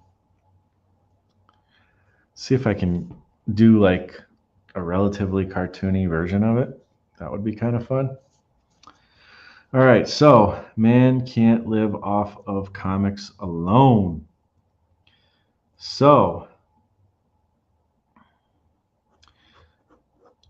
comics are a tough nut to crack. um, and the thing is we often, and this goes for really anything, but for a lot of things. But anyways, um, those of us who would like to make comics and make money from comics, I mean, that's not the most important thing. If you make comics, you're not in it for the money, because most people aren't, because it's just too hard to make a real living from comics. So, um, I should be drawing the gesture first, but I guess I'm not. So, oh well. We'll make him so manly that his muscles like don't even fit in the drawing. Let's try that. Um, so the thing is, you know, sometimes I see, I hear people talking about like the industry, how to make money from comics, how to do it from indie comics. Is it possible to make a living off of comics? Is it possible to make a living off of your own comics? Well, of course, everything's possible, really, when it comes down to it, especially with faith in God. But that's something for another YouTube channel, but sort of mine too. Um, anyways, so um, the thing is at least, and this is just me, take it with a grain of salt. If you disagree, that's fine. I don't require everybody to agree with me to move forward in life. Um, but the thing is like we put a lot of emphasis and maybe just sometimes forget like that there's more to making a living as an artist, even in any capacity, as a writer, as a musician, whatever it is that you do. There is, you know more to what's going on. So I want to try to get this. I'm going to not draw it exactly like the thing, because I want to get the gun in there, because that's very manly. Maybe I could do some prints of this. That would be fun. Although I should try to get that like perspective in there a little better. I'm not great at like this kind of perspective, but maybe I can exaggerate it. I don't know. Um, so trying to make a living off of making comics, and it's not a thing actually to despair about. It's like kind of it's freeing when you understand this, at least in my opinion, because I definitely want to make a living with my creativity. And that's why I often, you guys hear me talk about this a lot, and I almost always say make a living with my creativity. And there's a reason why I don't say make a living with comics. Um, because to me, we get caught up in talking about like comic sales and stuff like that. And that's fine. Like, I think we have to always be looking at this kind of stuff if we want to do something substantial. I mean, I make comics just because I want to make comics, but I also do want to, at some point, make a living um, with my creativity somehow, some way. Uh, I don't know if I'm going to get a likeness of Arnold, guys. Like, don't be like, at the very least, the most important thing here is to make it manly. um, so, um, so yeah, trying to make a living with this stuff, like it's not like we get caught up again. I was saying like we get caught up on like how do you sell the comic like and all that stuff. Well, to me, actually, the way I think about it, I don't really think about the selling of the comic as even anything important. Um, I think of it, to me, the selling of the comic more than anything is marketing. Um, but even that's like the more crass way to say it, but it's actually just getting your story out. Yeah, this shoulder is way stupid. Um, but it's just getting like to me, I'm more interested in getting my story read, not even just out. Like, because I posed this question in the Discord, um, actually relatively recently, and it was, would you rather have, you know, a bunch of sales on your comic, like make a lot of money with your comic, but nobody actually reads it. They just buy it, but they don't actually read it. Or would you rather make less sales, but more people read it, you know? And it's a question worth thinking about, what do you want? What is your priority? Now, maybe your answer to this question may be different than mine, but mine is absolutely, I want them to read it, you know, more than anything. So to me, like, I don't think I don't think we're going to be making tons of money generally, at least, especially at first. I don't think we're going to be making tons of money off of the actual selling of the comic. You know, um, there's so much more important things even when you're starting, anyways, like getting attention and stuff for the comic, getting people to read it, getting people like, what if you get somebody to read it?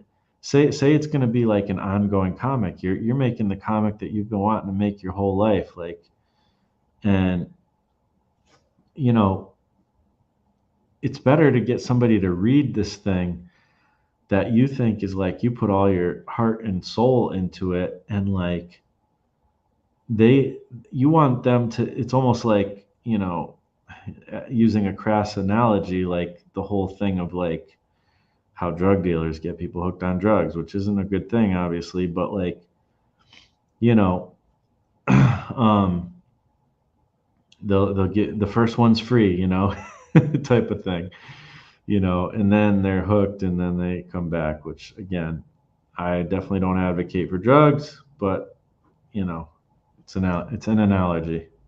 It's an analogy, not an allergy. Um, although maybe it is good to be allergic to drugs.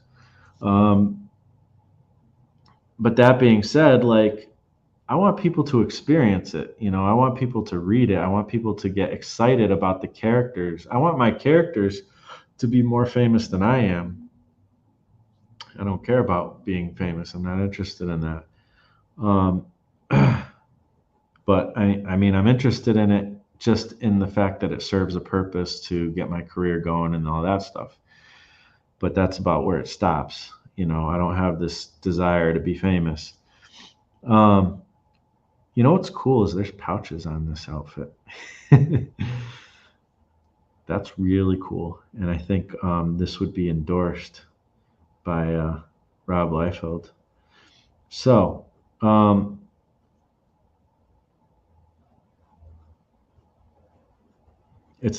actually not actually kind of pouches, but I'm making them into pouches anyways. So, how about that? So hopefully you guys, yeah, you can kind of see it. It's light, but you can see it, right? He does have like crow's peak, is that what they call it?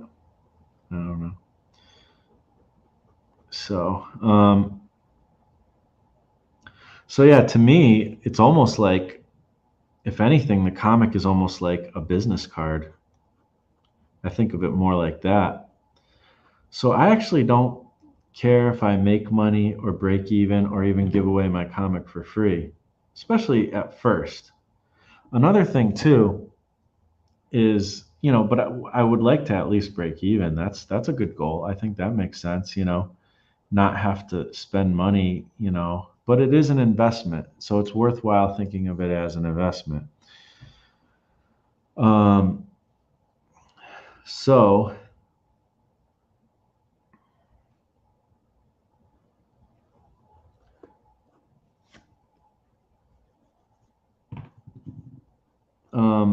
I feel like, there's just a lot to be said for.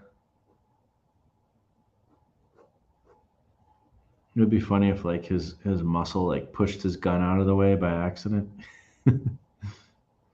um, Sometimes, real life is stranger than fiction, like muscles. Like the way this muscle looks is not the way that anybody ever draws it. And if they did, people would say it's wrong anatomy.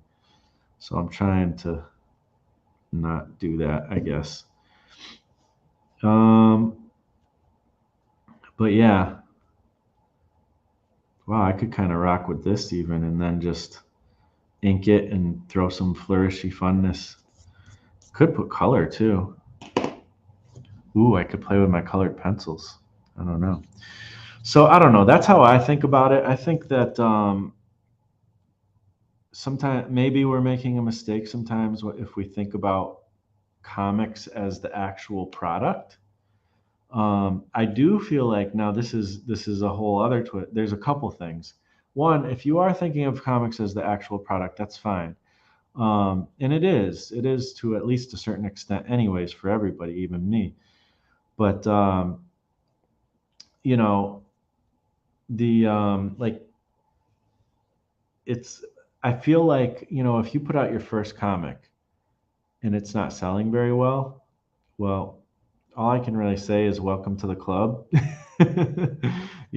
Because I've tried to sell things so often in my life, and one, maybe two purchases, sometimes zero purchases. Comics are one of those things.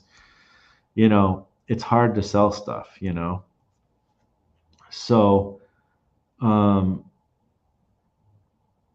let's see if we can get some more definition on the face to make it look a little more Arnoldy. If not, oh well, it's going to be a drawing of a guy shooting with a gun in his hand. um, you know what I want to do right now so bad? I want to do this. Like if it was the iPad, I could just like make it bigger. Oh goodness.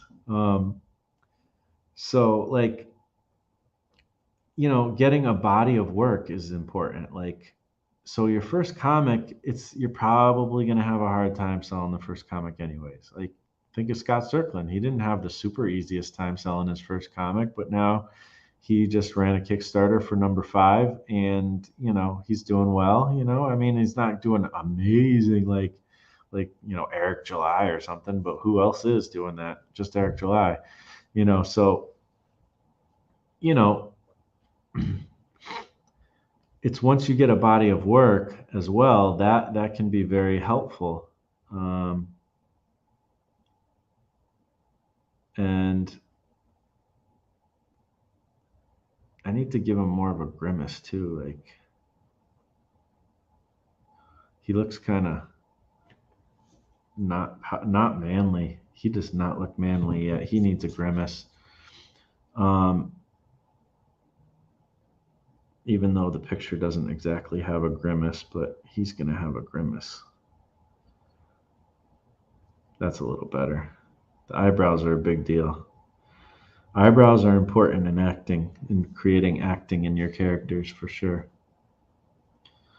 Um, so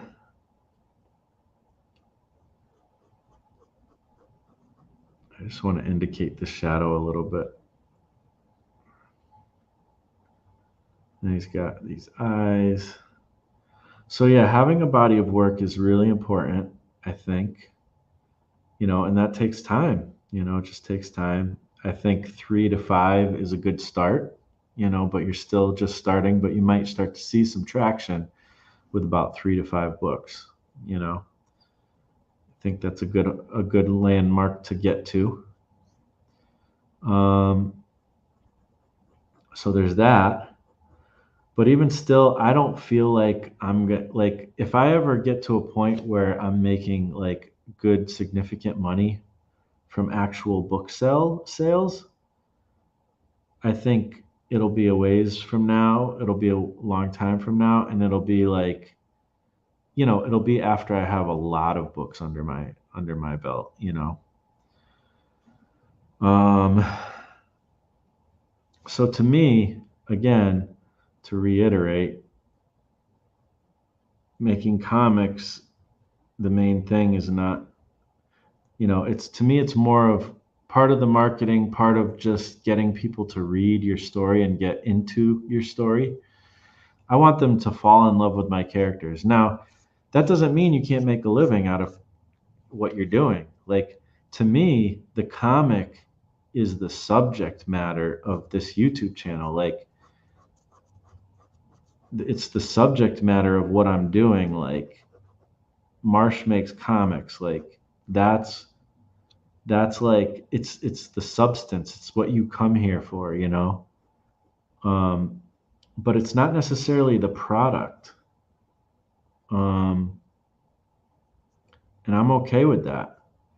It's not necessarily the thing that will make me a living. Like, everybody has it. There's a million different ways to make a living with creativity, and there's no better time to do just that than this day and age right now. It's never been easier in the history of mankind to make a living with your creativity than now.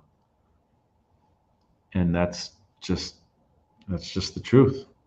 So if you can't do it now, then, you know, I feel personally, if I can't do it now, I'm not trying to bring any guilt or any weird feelings on anybody, but I feel like if I can't do it now, then maybe I shouldn't have tried to do that specifically. It doesn't mean I shouldn't do art. It just means maybe I shouldn't try to make a career out of it. And it's not because I'm not good, it's because I haven't learned enough and I haven't, more importantly, taken action enough to create the situation in which I am making a living. I don't blame anybody for me not making a living with art but myself. I'm the only one who can control that. And, it is a little luck slash favor with God, as I would put it. You know, there's a lot to it. But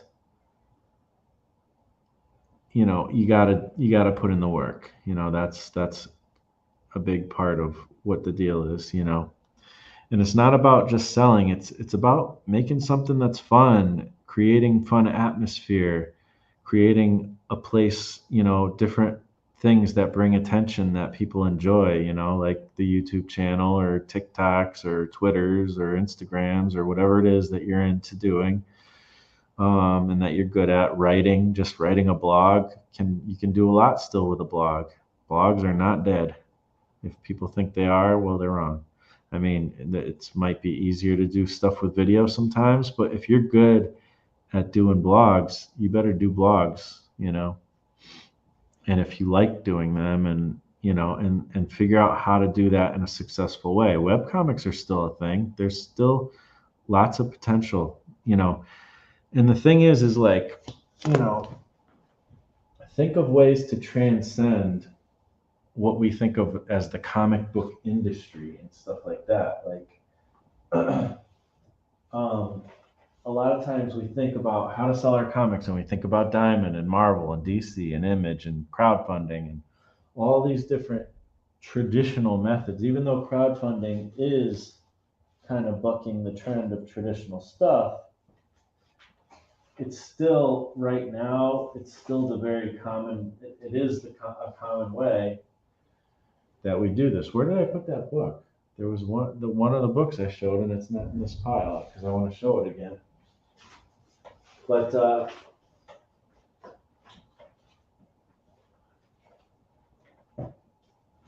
like, how do I lose it? I literally, if anything, I just, oh, all right. I'm a dummy. This is like that thing, Dee Dee, that you said where you were like, "Where's my phone? Where's my phone?" And you're like holding it. This book, like this, I'm sure this person is making a good amount of money on this book. I bought this in Walmart, like, and it's well known. There's a lot of people who have this book. I mean, I've never heard of it until I went into Walmart. But when I mentioned it to my buddy Fue, he was like, "Oh, I want that book. I've wanted that book for a long time, and this and that."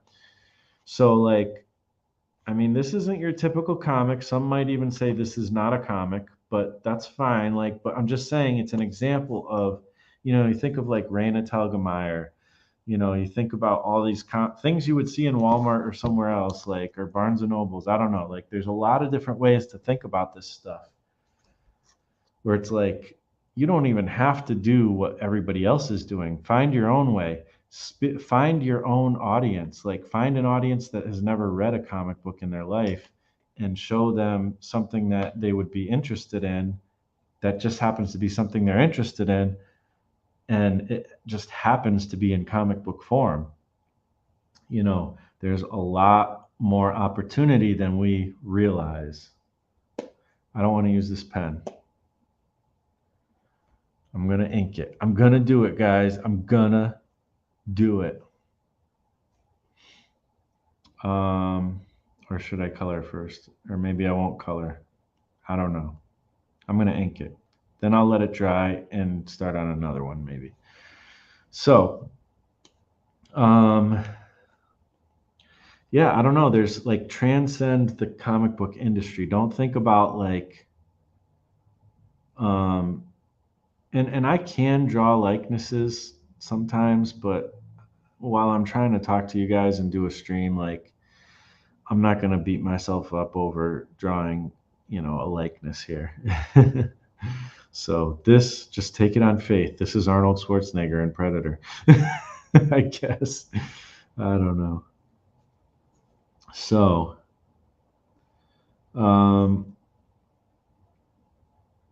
yeah, I don't know. That's kind of a big part of what I wanted to say. Like, I think that sometimes we are selling ourselves short because we're thinking a little too limited about what we want to do with comics, and a lot of us are just doing it for fun or doing it more as a hobby. Like, there's a lot of, if you're not interested in making a career, that's totally cool. Nothing wrong with that. Actually, I almost wish I could be satisfied with that, because my life would be a lot less. Actually, it would be a little less miserable, because the fact that I haven't made a career with it bothers me and causes me to have depression sometimes, and it's more because I know what I want to do. I've known what I wanted to do since I was in high school, and I'm just now really getting to the point where I'm like giving it the real try that it deserves. I was trying, but I don't know. I feel like I'm just starting sometimes, but I'm not. A friend of mine brought up to me recently that you know Stan Lee wasn't really Stan Lee until he was about 40 years old. And other people have similar stories who are famous and have done well in industries. So all of what we know of as Stan Lee happened after he was 40. Like, he didn't have the bullpen, he didn't have Fantastic Four, he didn't, he was working at Marvel, but he was just, he was a manager there but nobody knew who he was or anything. And now we know him as the advocate of comics, like, and there's all, I understand the whole thing with Kirby and Stanley and Ditko, and like, but Stanley, as much as there's certain things that I'm not super happy about, because I love Ditko and Kirby so much, and other people, uh, it's undeniable, in my opinion, that Stanley was an important figure in comics, maybe the most important. you know, very arguably can say, you know, possibly the most important because of his advocacy. His greatest story wasn't any of the comics that he quote unquote maybe wrote, you know. The greatest story Stan ever told was the story of comics, was getting kids into comics, was talking about the Marvel bullpen, which was a fictional story because the Marvel bullpen didn't really exist. Not in the way that he described it, that's for sure. Um, but that excited the readers, you know. And the thing is comics were always disposable. And I think we need to make comics disposable again. That's where the power of comics is, you know. Um, Being able to just read something and, you know, before it became such a collector's market, people would just read them because they enjoyed the stories, you know. And um,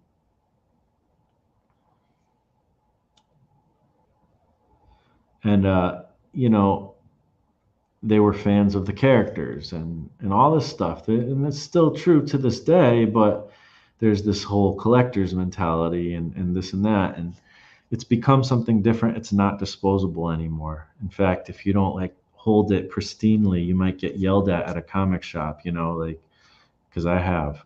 And I know how to take care of comics, but whatever. Um, so you know, I feel like we need to make comics disposable again. That's why I'm so excited by that newsprint thing. You know, like I want to make comics on all kinds of different materials and like even on like pamphlets, things that people would throw away. You know, um, because I think there's power in that disposable nature of comics. You know, they were selling them at mass for 10 cents a copy, you know, in the early days. And, you know, people didn't take care of them like they take care of them now. That's why those ones are the ones that are worth something. Um, and then the price went up, price went up, price went up, you know. But there's something powerful in that, you know. And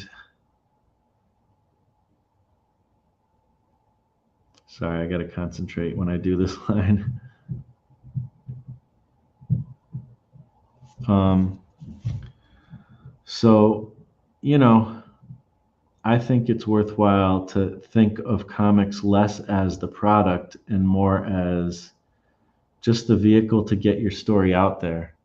So the thing is you can make a living still based off of comics, you know, based on the subject matter of comics, based on your characters. But, you know, the money might come in a different way than you expected, you know. And there's nothing wrong with that. To be honest, even well-known comic book artists have had to supplement their income with advertising work and, you know, other gigs. Writers, they can write multiple books so they can make money off of that, but they could also write other things, you know, prose, novels, whatever. There's all kinds of forever, you know, that people have worked in animation, people have done different illustration gigs, things like that. Like it's kind of always been a thing in comics to supplement your income. Um, and I'm sure I'm drawing this gun totally wrong, but I don't care because I'm not a gun person. I don't know nothing about this stuff. I've shot guns. I was in the military, but that don't make me a gun person.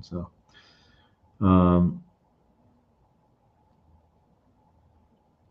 so anyways, you know, I mean, people sell the movie rights, you make money. There's like so many different ways.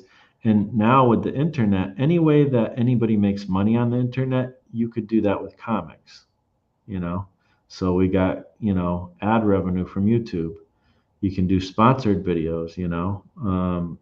You can do um, affiliate ads on your videos. You can do things with Instagram. You can do things with you can sell your original art. That's always been a big part of like income for artists, you know. Well, at least as long as they've been able to retain their original art. That's a whole other thing, you know. But you know, there's a million and one ways to make money from art. Actually, it's actually a pretty powerful skill set, and if you're savvy enough, and I think we should be, like, why not? Like, just because we're artists doesn't mean we can't be business savvy, you know. Um, then you should really, in this day and age, there's really no excuse if you don't, you know, I'm not saying it's easy. It's not easy. Nothing worth doing is easy. Making one comic, making a crappy comic is not easy, let alone a good comic, you know. I should know I made a lot of crappy comics. um, so like, I don't know. All I'm saying is, to me, the comic is not the main deal, you know. I mean, it is the main deal. It's the main subject matter, but it's not as far as money goes. And I like that because it gives me the freedom to make my comic the way I want and to not be so worried about the money when it comes to selling the comic, and just try to get my story out there, get people reading it, you know. That's what's interesting to me. And it also gives me more inspiration and desire to make a great story, you know. It makes me want to make a story that people will love, make the story that I really want to make, you know. um, Instead of like writing to market. That's not a good thing. We shouldn't write to market. Like, I mean, there's some, you can kind of write to market, but like I always have like a little bit of that in mind, you know, but that shouldn't be the main focus. You should write what you need, what you feel like you need to write, you know. I should be going this way. Um,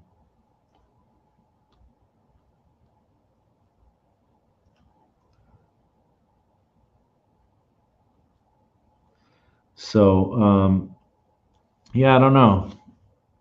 I don't know what you guys think of this, but to me, I think it's actually a key, and it's something that can be very helpful um, to understand and not despair so much, you know, because it's hard, you know, it's hard to make the comic, and it's disappointing if, you know, you make a comic and it doesn't sell very well. It's going to happen. It happens. It's happened to me. It happens to the best of us. It doesn't mean your comic's not good.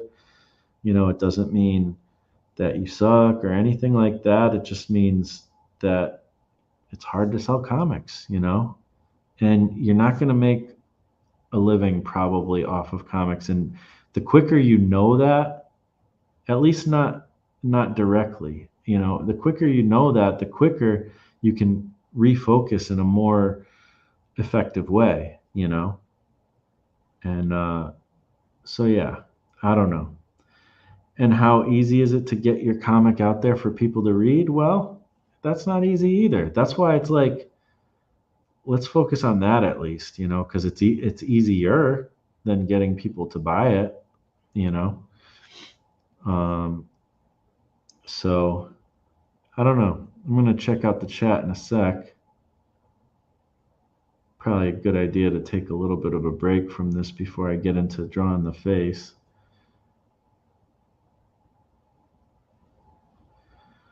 Maybe I can pull off a relative likeness,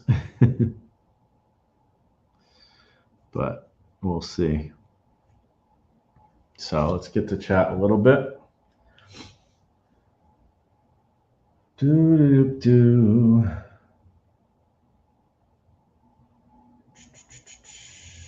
Ooh, we got more people hanging out with us. Let's see. All right, I think I'm at the right spot.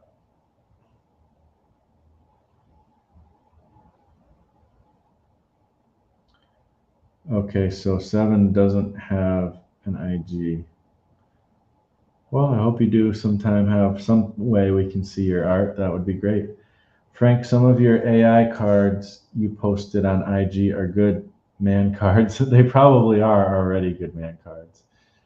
Um, I might start IG up, but I like to show my stuff to friends only because people might find me.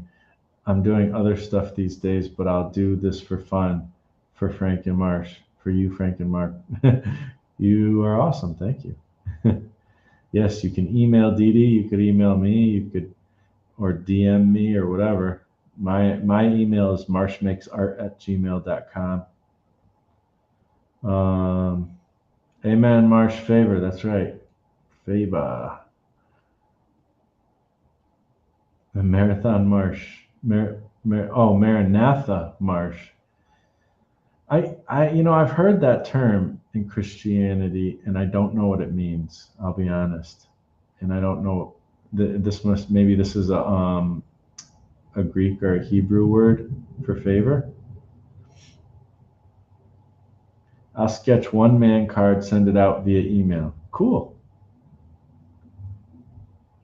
Did Marsh freeze? Oh no, I hope I didn't freeze.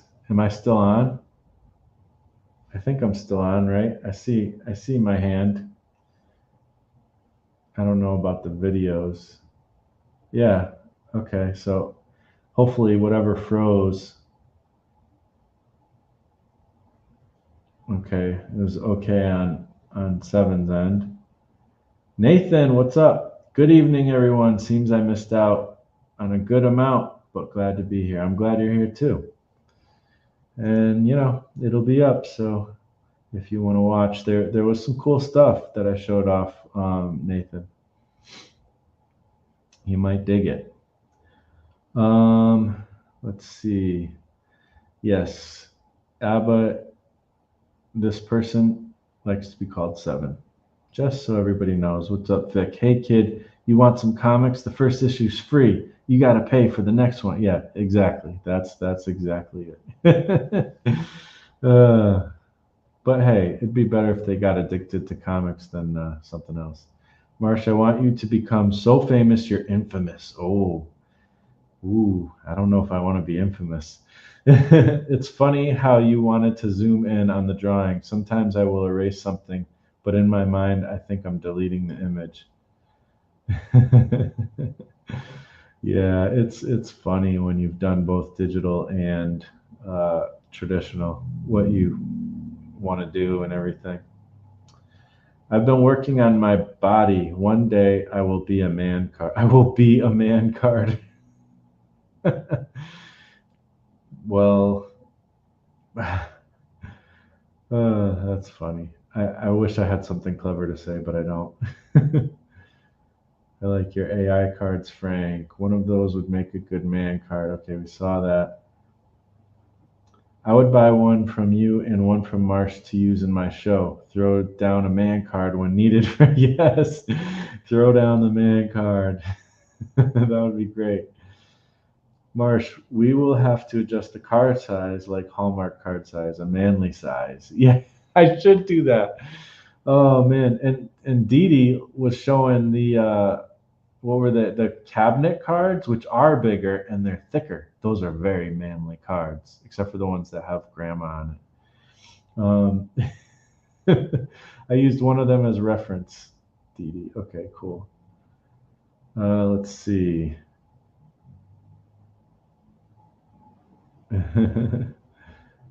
Okay. All right, let's see. Dee Dee, a cardboard cutout of life-size Hugh Jackman saying, "I'm going on a walk about from movie Australia." That'd be fun. Life gets in the way. Not sure exactly what you're referring to. Probably something I was saying. But yeah, life does get in the way of trying to make a living with art. That's for sure. Brad Pitt man card. You never talk about Fight Club. All right, I'll write that one down too. Brad Pitt Fight Club.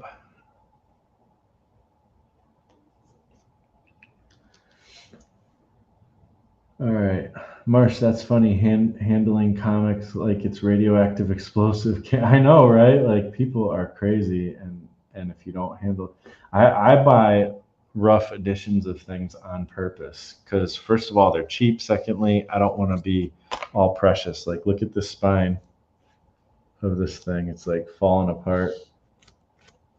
I don't care. I got it for like $1.50, and it's awesome, and it's got boobies in it, so it's very manly.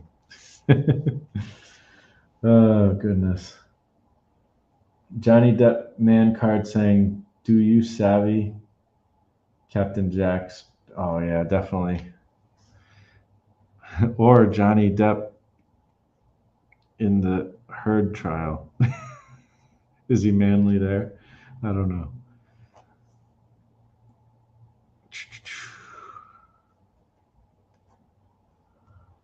Do, do, do, do, do. I just want to draw like a guy like trimming his mustache. Like that's manly. Uh, can you show me how to make mini comic ideas, writing, lettering, scripts, and such, please? And thank you. Tyler Jones, thanks for hanging out. Can I show you how to make mini comic ideas, writing, letter? I think I've said most of what I want to say for my topic, so we can start talking about this a little bit. Sure. Um, yeah, we'll get into it in a minute. You are fine, Marsh. That was some time ago, and it is fine. Oh, probably talking about the happy mails, maybe. But yeah, I don't know. I still want to make some fun happy mail for you. Maranatha, O Lord, come. Aramaic. Okay, that's an Aramaic. Okay. O Lord, come. Okay, so it's like seeking the Lord. That's pretty cool. Creating webcomics seems to line up with a lot of what you have been talking about.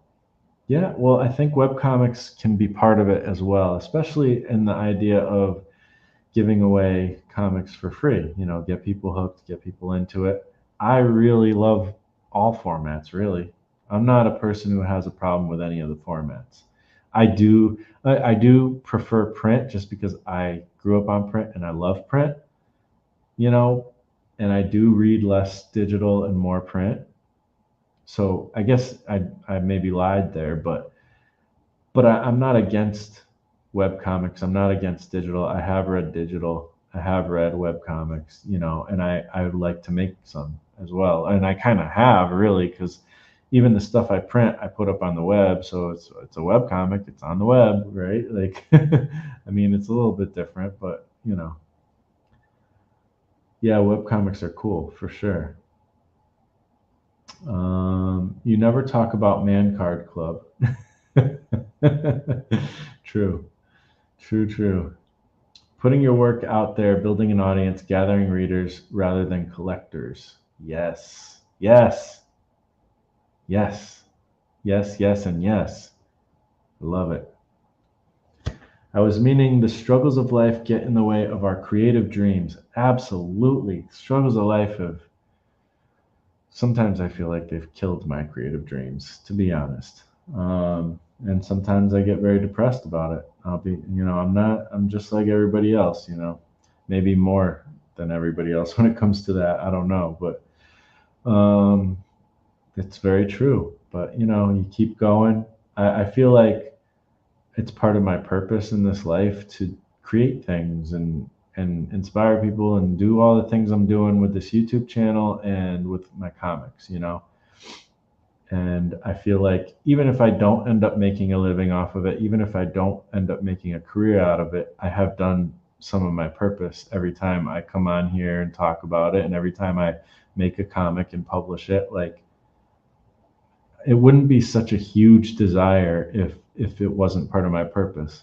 God gives you the desires of your heart. And that's, I know everybody isn't Christian, but a lot of you who are in here are Christian. So I know a lot of you get what I'm saying, but um, I believe God gives us these desires because it is our purpose, and he makes it something we actually want to do, which is pretty awesome because he's our father and he loves us. It's not just a joke or just a saying that, oh, he loves us. Like, he literally created us to enjoy and want to do the things that we are supposed to do. I believe, at least. So yeah. Marsh, my books got boobies. Yeah. Hey, well, I mean, God also made me a man, so is it not okay for me to like the odd boobie? I mean, obviously, the boobie of a wife is all right. Why are we talking about this? Um, yes, man card, shaving with Bowie knife. I don't know, is that a thing? Or axe? Oh man, now we're talking. Like, you know what I need to draw is what's that guy? The Australian guy, that the absolutely most stereotypical uh, Australian guy. You call that a knife? This is a knife. Like, I need to draw him shaving with his knife. Why can't I think of his name? Crocodile Dundee. Is that right? That's right, right? Crocodile Dundee. I'm writing that down. Croc Dundee. Shaving. Totally. I might need to take some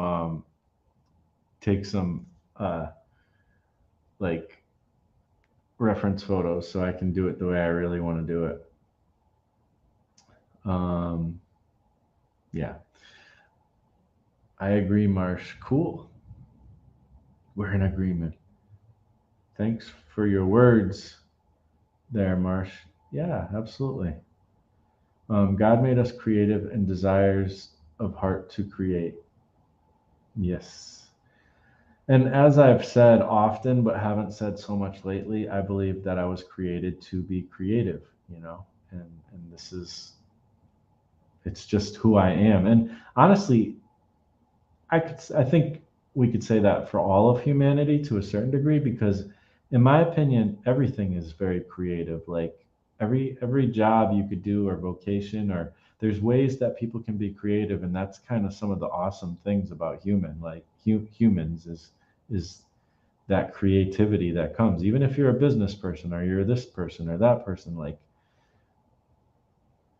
being creative with that will further you in that thing usually, or even just being a parent. Like, I mean, Dee Dee, I'm sure you can attest to this. Have you ever had to be creative as a parent? I'm not talking about, you're obviously a creative parent, you make art and stuff, but have you ever had to be creative with your parenting? I'm sure the answer is yes, but you can tell me if you have. Fabio, that's a good one. Frank, Fabio, absolutely. Who's more who's more manly than Fabio? I don't know. So the jury might be out on that sometimes, though. I don't know. Crocodile Dundee, yes. Paul Hogan. I don't know who Paul Hogan is. I know who Hulk Hogan is. So yeah, all caught up. Let's get to more drawing. All right, so we were going to talk about mini comics. How do you get ideas, and how do you write it, and all that stuff. So, okay, Dee Dee says, yeah, I stuck pencils in their hands. Seriously, though, yes, parents have to be creative every day. I have not been a parent, but I believe it. I've been parented by creative individuals. Whoops. Uh, but I did promote art to them. I'm sure you did. Could we say you poked holes in their non art minds? Oh, that was really bad joke. Oh, Paul Hogan is Crocodile Dundee. Okay, cool. I didn't know that. Nothing more manly than lumberjack tools or chainsaw and double-handed axe. Yes, I like that lumberjack idea.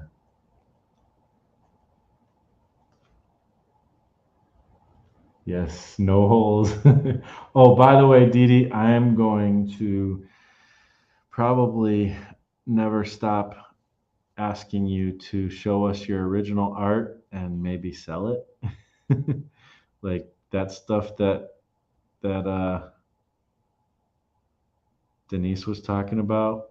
Please. I want to see that stuff more, not just that one that was on your wall that you poked a hole in. Wow, that those lines weren't very good. Oh well. If I don't care, then I'm just using my man card. I don't have to care, do I? That's one thing is like too is as much as like all these things are like this is manly, this is not. There's a lot of things that are like taboos for men too. Like we're not supposed to be. We get uh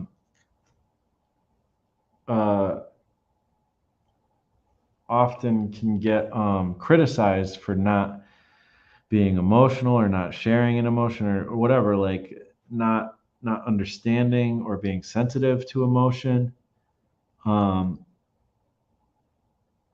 but the truth is men are emotional as well, and men there's a lot of things that actually are called manly that I actually wish would kind of somewhat go away, or I feel like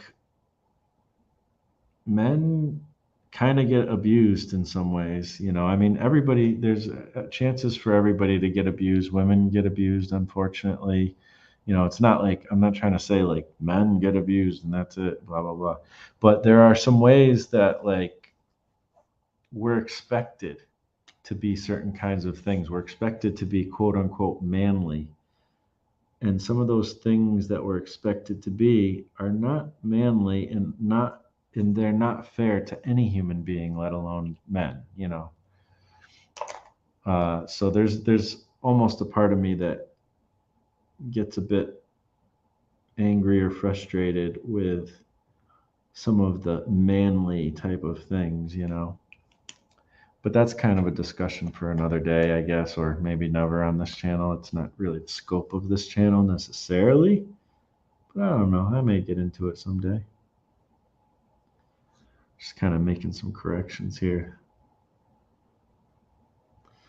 I mean, it's not the most manly thing to be an artist necessarily. Like, I don't get a lot of respect for men when I say I'm an artist, you know?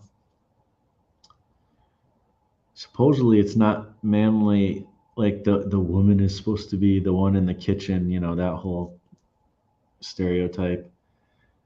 But then there's like, who are the chefs in the world? Well, there's men and women, but there's been a lot of famous man chefs.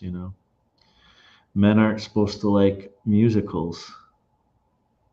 I love musicals. Why shouldn't I love what's wrong with liking musicals? I love music. Men love music. Like, it doesn't make any sense. Like, why would you not like musicals? Everybody likes, well, there are some people out there that don't like music, which I think is really weird, but it is what it is. If that's who you are, that's who you are. But yeah, I don't know. There's also taboos about it that need to be addressed sometimes. Everybody gets an unfair shake in one way or another, to be completely honest. So anyways, I'm not going to go down that rabbit hole too much, just kind of mentioning it a bit. So how do you get ideas for mini comics? Now, I'll be honest, I have a little bit of a hard time specifically with ideas for shorter comics and mini comics. Actually, I'll be showing you guys something really cool soon when it comes in the mail that I'm hoping will help me to get more ideas and stuff for such things. Um, but just kind of drawing shapes that I sort of see in the gun, but probably isn't 100% inaccurate. Um, but actually coming up with, I'm drawing everything but the face. The face is going to come out so bad. um,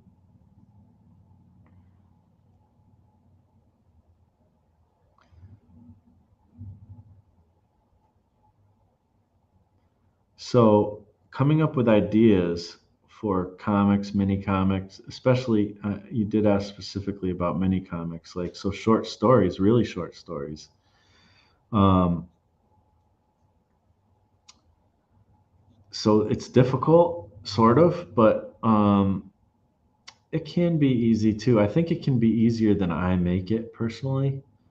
But ideas are everywhere. Ideas are like a dime a dozen. Like, I'll tell you one thing. Go watch um, Dee Dee's video about three or four or five videos back. She did a bunch of books that were all about ideas, and they were more about like art ideas, like just for drawing stuff or like making scrapbook or not scrapbooks, but like art journals and stuff. So it was more geared towards that. But there's one thing that I got from that video. Dee Dee, I got this. Oh yeah.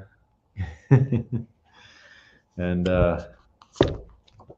this is really cool. It's like a creative design book for something. They were like pretending like they were making designs for a game on an old story, I guess a story called The Skillful Huntsman. And they were creating like guns and stuff, like futuristic or sci-fi stuff. There's creatures in here that are really cool. I'll go through this a little bit more one day, but um, Dee Dee put me onto that from that video. But ideas are everywhere. Like you can make a comic. Like just think of like what are your interests, and then just start thinking, like writing down notes of ideas for stories. It starts with the story for sure. And so you want to get that script in whatever fashion it is written. Like for me, a script originally was just like a bullet list. It wasn't even anything more than like a list. Um, and now I'm trying, and I have written like more full scripts since then.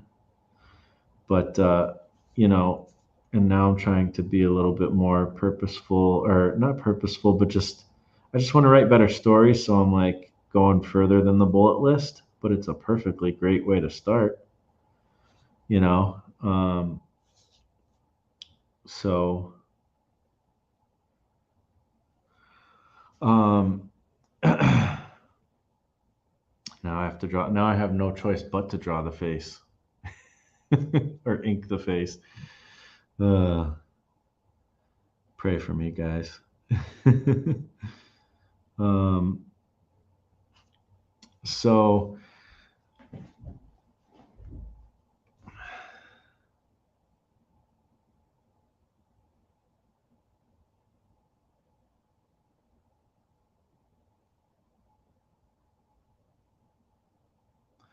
So there's ideas everywhere. Think about your interests, like things that you love, um, and try to make a story surrounding that. Um, there's a lot of different ways to come up with different kind of ideas. Think about your favorite movies, your favorite anime, your favorite manga, your favorite comic. And then take that idea, take that story, and make it your own. Don't do the same story, but say like I made a story called The Hitchhiker, and it's like it's my kind of playing a little bit with like Star Wars basically. But it's really nothing like Star Wars. But it's me trying to play in my own world version of Star Wars or something. So this muscle is so bad. but I don't care. I got to stop messing with something that's already bad. Um, anyways, um, so like whatever kind of movies or TV shows or whatever that you like, you know, other kind of media, take that idea and make your own like version of it. That's one cool way to go about it. Um, just draw random characters, try to come up with random characters, and then make a story around that. Um, you can do kind of like go into like Photoshop or any kind of program that does the type of stuff Photoshop does, and take some just random images of things and start mashing them up, and you know, um, start to see like the combinations, like because the thing is there's no new idea under the sun. Let's get biblical again. Ecclesiastes, there's nothing new under the sun. um and the thing is everything comes from other things. So I'm trying to get a little bit of uh possible likeness, but probably I'm just going to screw it up. Uh, so, you know, there's so many ways to come up with ideas. I like Predator. I like Terminator 2 is like one of my favorites. So, like, how could I do my own version of Terminator 2? You know, um, make something where there's a robot chasing common people, and it doesn't have to be the same story. Um, it can just he can be chasing people for a different reason, or make my own cyborg story. Uh,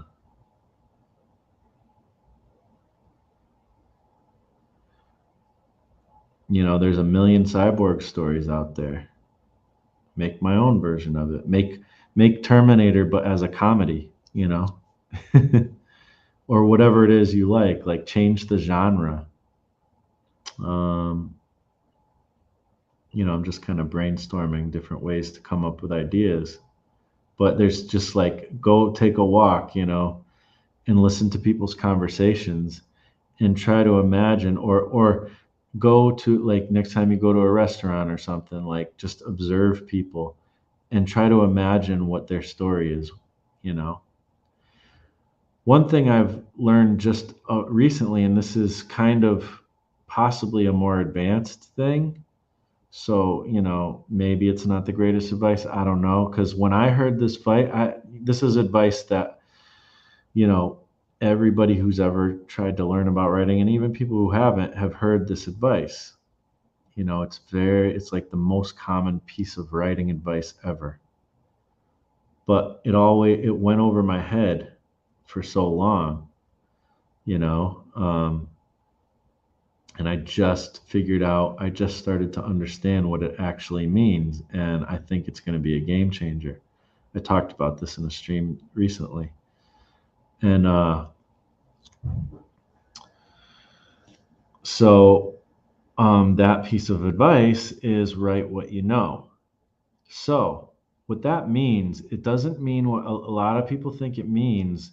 Oh well, I can't write a superhero story. I've never been a superhero, you know, or I can't write, like, whatever, a detective story. I've never been a cop, or a war story. I've never been in the military. Like, yes, if you have done some of those things, I mean, nobody's been a superhero, but if you have done, like, been in the military, it is gonna that person probably is the person that should write, a war story and is more qualified. But you know, um, still the point of write what you know isn't that. The point of write what you know is, what do you know emotionally? What do you know mentally? Like, what do you know in the core of your being? What things have you experienced? If you've lived any amount of life, like I'm talking, I don't care if you're like a kid in elementary school, you've been bullied by somebody on the playground, or somebody has said something that hurt your feelings, or your sister pulled your hair, or like whatever it is. Like, there's times where you have felt emotional, you've cried, you've gotten angry, you have seen a wrong done, you have done wrong yourself and know what it feels like to feel guilty. Like, all these things, this is what write what you know means. So your story is going to be much more powerful if you learn to start from what you know, and don't just write some story that's a bunch of plot, you know? Now, there's nothing wrong with some story that's a bunch of plot. That's like a lot of percentage of stories, especially in comics. That's pretty much all I've written. I've tried to have themes, I've tried to bring in themes, but I didn't understand this right what you know thing. So, you know, I really haven't hit it the way I'd really like to hit it. So, um,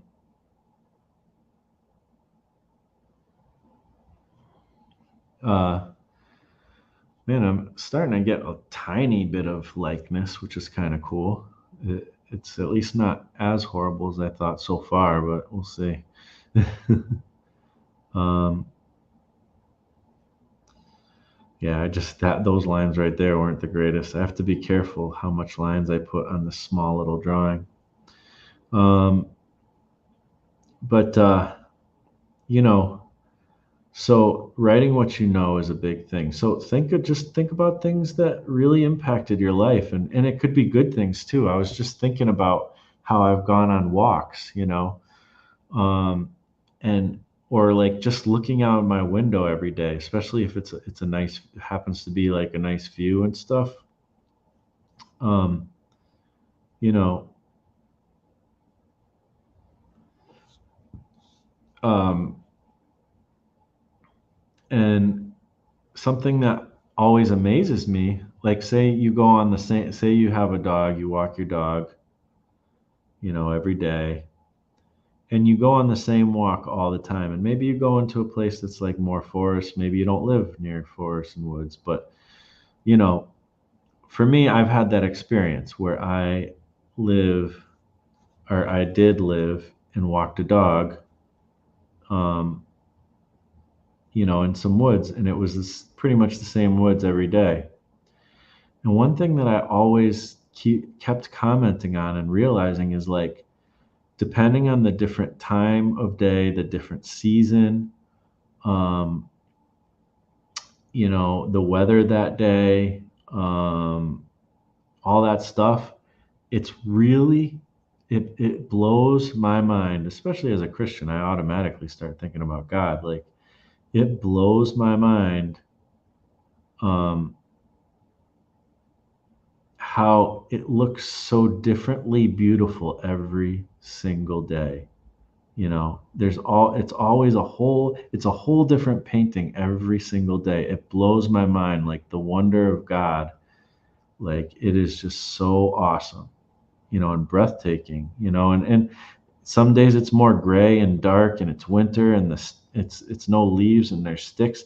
There's something beautiful about that. There's something that reflects maybe the severity of God, which is also, everything about God is beautiful, you know.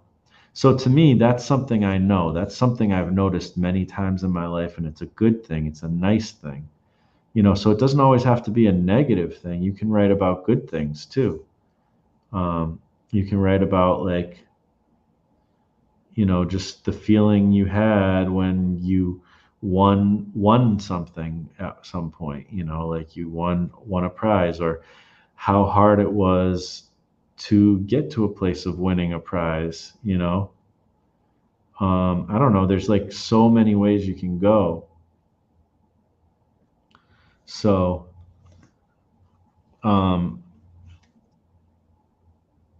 there's just a lot you can take from learning how to write what you know, and then take that and put it into a story with some characters.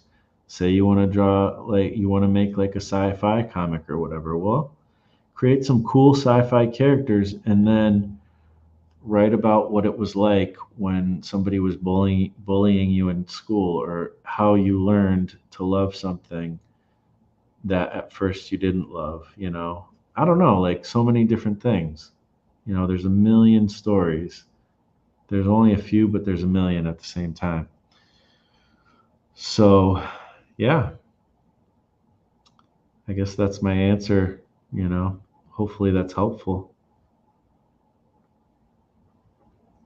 I'm going to finish up on this hair and then I'll check out the chat. I'll be done with this card because I think it's about there. Maybe I'll just go with black and white. I don't know.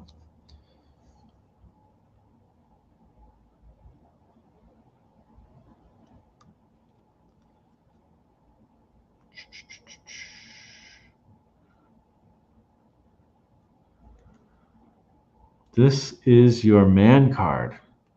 I mean, what do you guys think? I'll have to put some background in maybe or something, but I might throw some gray in there or something. I don't want to go too crazy, but there'll be some finishing touch stuff. Make it a little darker in a couple areas. Get that contrast going. That's what the point of throwing in blacks is. That was something that I didn't get. When people were like, "You got to throw in more blacks," I'm like, I don't get it. Like, why? It's about contrast, and the more contrast you have, it creates more interest. Contrast is probably one of the most. It's kind of the secret of appeal. Like, you want something to be appealing, get contrast going.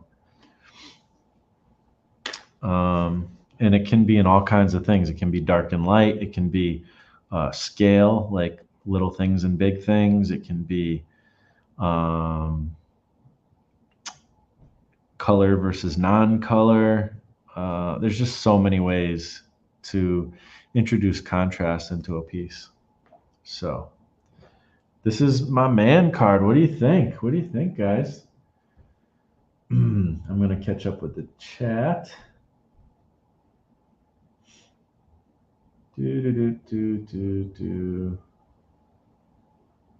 Ooh, I see comments that I love. Okay.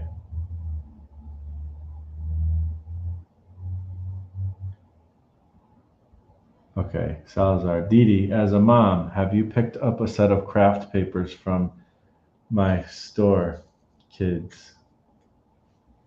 Huh? Not sure I get it.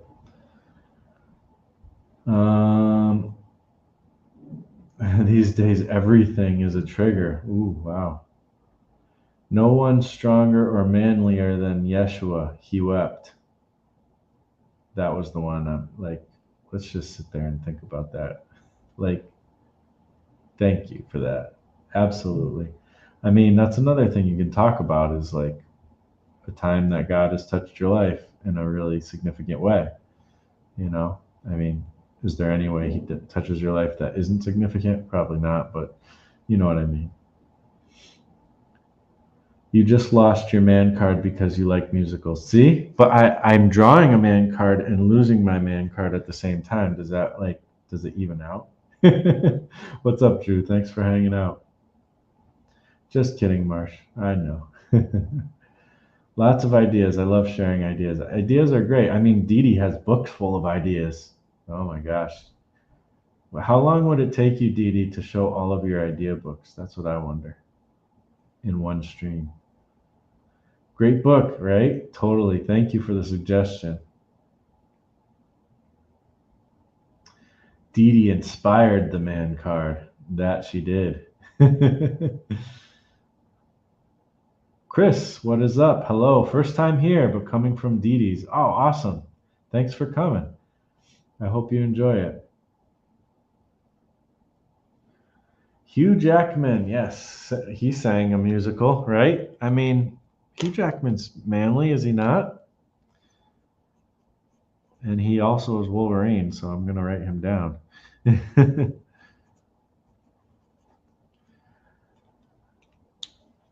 And Beauty and the Beast. I didn't know about that. I know about the Circus Man movie. Today I was listening to a song from Grease 2. They have a line about goggles, and it gave me an idea for Captain Goggles. See, there you go. Music. That's a great point, Frank. Music is a great way to get inspired to make. Scott Serklin made a comic to the lyrics of a song. Do that, but don't copyright. Don't plagiarize. At least his first time on the scene. So yeah, about the origin. Cool. That's awesome. I don't know why my autocorrect keeps adding an S to your name. Nathan, it's good for us whom God has made artistic to find ways to create. It's something that brings us joy and we can praise God with it. Absolutely. Yeah, it's a form of worship. Absolutely. Anything we do is a form of worship. You know, when we're following God and we're, you know, there's a lot of, I shouldn't say anything, but there's a lot of things that we do, that we can do, that is worship, that isn't just singing to God. You know, that's just one form of worship. However, it's good to define what success in art looks like to you. I think absolutely, and that is a form of worship as well. Taking the time and the discipline to define what success is, to craft that career that God created you to do, you know, doing the responsible things, doing your taxes, writing out a budget, whatever, all the things like that I don't do, but well, I do my taxes, but you know, all this stuff can be a form of worship as well, which is pretty cool. Is success as a creative making a living at art or having one book published?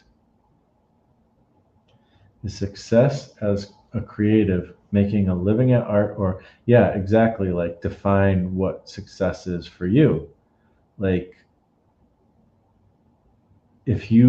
success may very well be just publishing some stuff and not making a living off of it.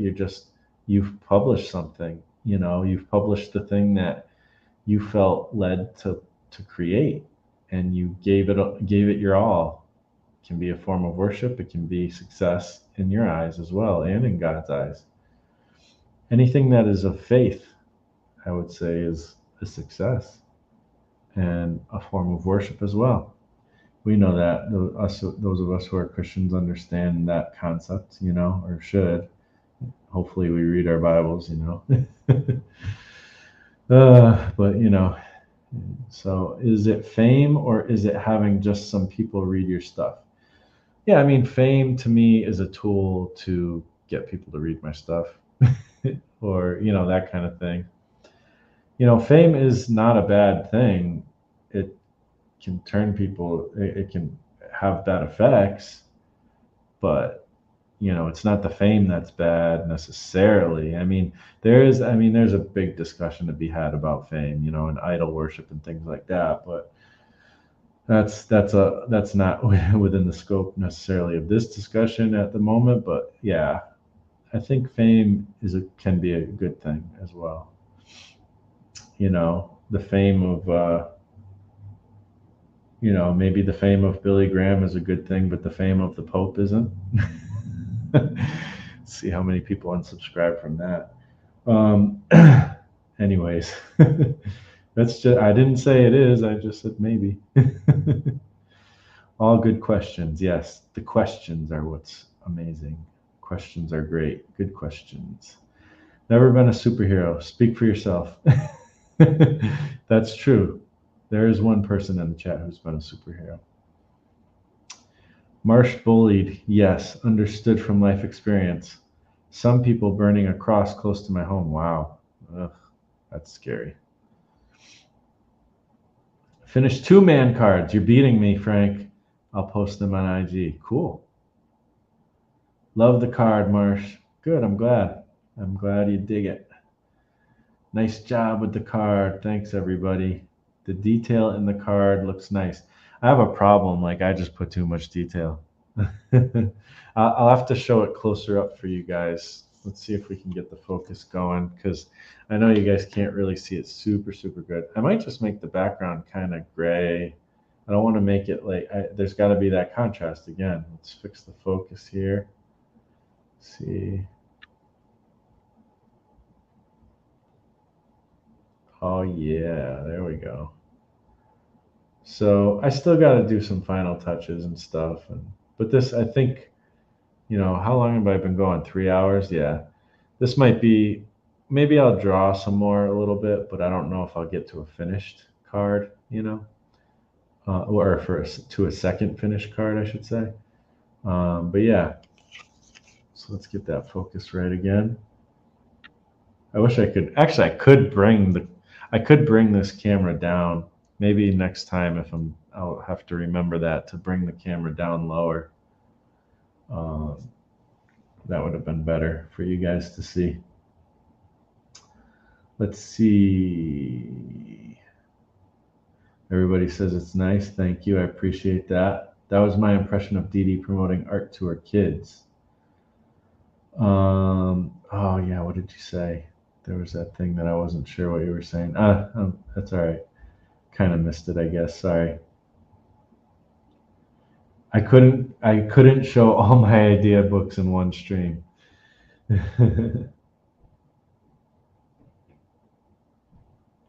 So he's a big singer, huh? I didn't realize that. I never saw that movie. I saw the play. There was like a school trip. I forget where we went. I don't think we went to New York to see it, but Gerard Butler sang, the 300 guy sang in the Fan of the Opera. Okay. So, I mean, these actors a lot of times are like, oh, Hugh Jackman was the Happy Feet. Wow. So, yeah, these actors a lot of times are like multi-talented, So that's cool. This is not the right pen. All right, I need to put more shadow here. That makes it better. I hope. And maybe some more stuff going here. I don't want to hash too much, but got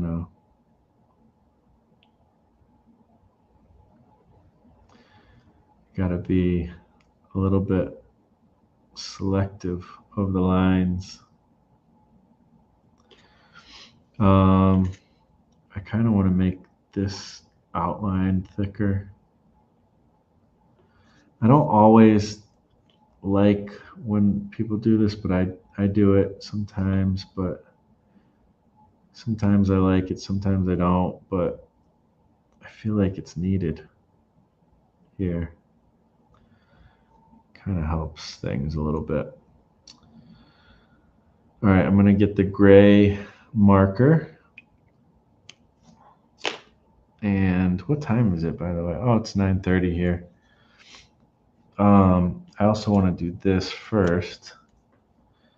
Again, focusing on like trying to make sure there's the right amount of contrast so you can read these letters a little bit, making some separation. I'll tell you one thing, and I've probably said this before, but a big way to hack your way into making a good comic, even if you're not the most amazing artist, is to learn about design principles and use them to to a huge extent. Todd McFarlane's whole career could be defined by the fact that just he knew about design. He went to school for design, actually, I think, if I remember correctly. And he used it. And even though some of his anatomy was gnarly and, he did too much details, this and that, all the things you could say negative about Todd McFarlane, he still won big time. And he won a big part of why he won big time as an artist was because he utilized design to such a great extent, and honestly, I enjoy comics more when they've got some interesting design work, so if you learn about design principles. I have this one book, maybe I can reach it here. And it's a very basic book. I got it when I took a design course or class. And it's not a fancy smancy book. It just gets into the basics of design principles. And I don't see it. I thought I had it more accessible. But anyways, just learn about design. There's not even that many principles, to be honest. Contrast is one of them, That's why I was talking about that. So, yeah, you can do a lot. You can make a lot of appealing, cool, interesting stuff just with design principles and illustrations and comics, whatever, So everything needs to be organized in its own space, Like right here, this isn't really a great design situation because it's like there's a tangent here where it seems like the head just continues up into the word, but this is just a man card. So let me get some markers. First things first, I want to make sure that the marker works pretty good. So I'm using a light marker. Actually, I want to use a dark marker first. Dark gray. And these are I got alcohol markers that are kind of somewhat ruined, but kind of not. That's too dark. That's almost black. Let's see. I got like Dick Blick markers. This one I think will do. The other one's almost too light, but I want to do this around the border. This will give a pretty cool effect, I think. I hope.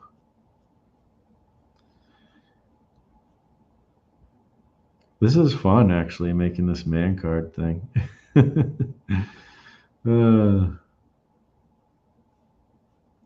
Giving out man cards. Now we have to give out women cards. What do you think? Should we give out women cards?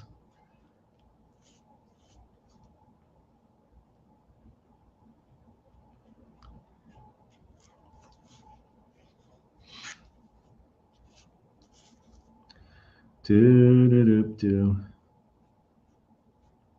Women don't need cards. That's my theory.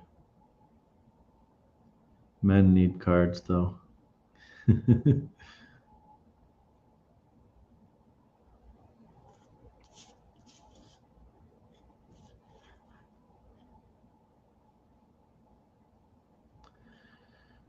Do. So, let's see. What else can we talk about? Anything else? Does anybody have any other questions? I mean, I probably will wrap it up at some point here. It's not going to go like too much longer, but I'm still chilling. I don't know.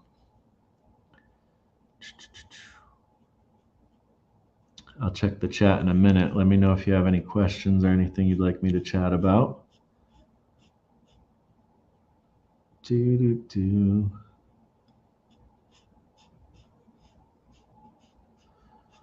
it's weird, like I can't draw. I don't know. It's hard to draw. It's almost harder to draw cartoony sometimes. Like I kind of wanted to go cartoony with this, and I just ended up going more representational and more realistic, you know. But I guess it is what it is.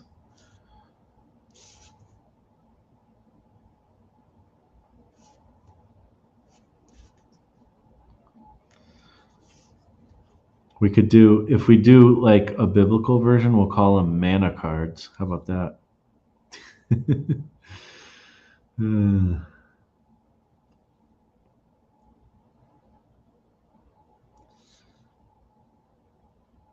I think when I draw cartoony, I can't draw. If I'm gonna draw some like a recognizable person, I have to like I'm gonna have to practice and draw them a few times before I can truly draw um, draw them as a cartoony version. All right, this one's really light, so I don't even know how much it's gonna show up, but we'll just see what we can do. Kind of just want to put some like texture behind him, but just something to pop him out a bit from the background. Like there's in the picture, there's like sticks and leaves and trees and stuff. It's, the jungle and Predator. Makes me want to watch Predator. Maybe I'll see if I can rent Predator tonight. By the way, I watched. I don't know if Adam will watch this later or what, but he was talking about Ghost World and stuff. I watched Ghost World, and it was pretty good. I wasn't blown away by it or anything, but it was kind of interesting. The characters were interesting. Things happened. Thought it was all right.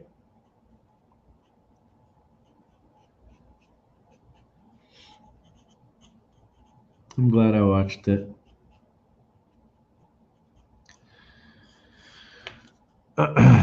Sometimes it's good to watch things just to be able to talk about them, but I mean, I'm glad I watched it just in general. I don't feel like it was a bad thing or I wasted my time or anything. Like sometimes you do feel like that about movies, right? It's like, oh, that was a waste of my time. So let's see.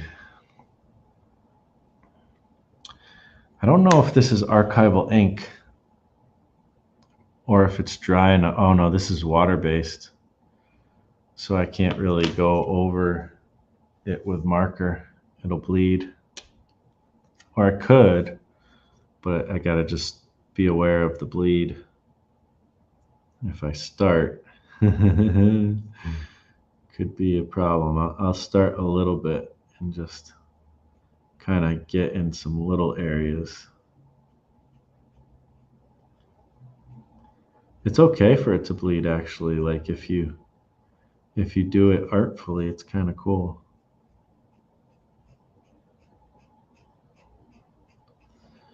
Like, yeah, I don't know.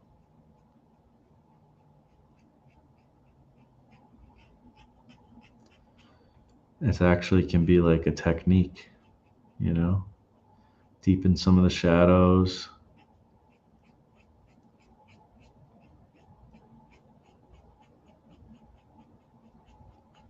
things like that.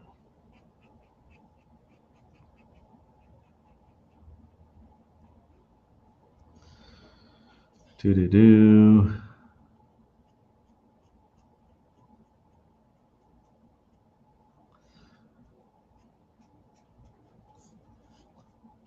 It's so rare, like these days, that I finish a piece of art sometimes, but this was fun. I'm really enjoying this actually.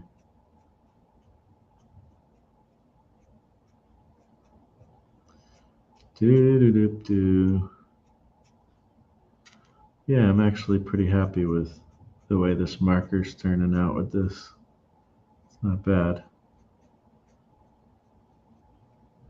Get a tiny bit of painterly style going on. In some places, it's actually really good because there's some places where, like, if I went in too hard with cross hatching, it would have made it not so good. But with this, it's like just the right amount of shade to do it without making it too muddy.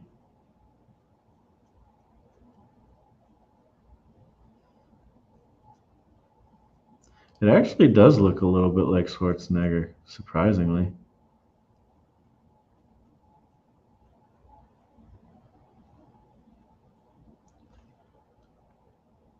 A little bit. Not like amazingly like him, but kind of cool. I'm pretty happy with this.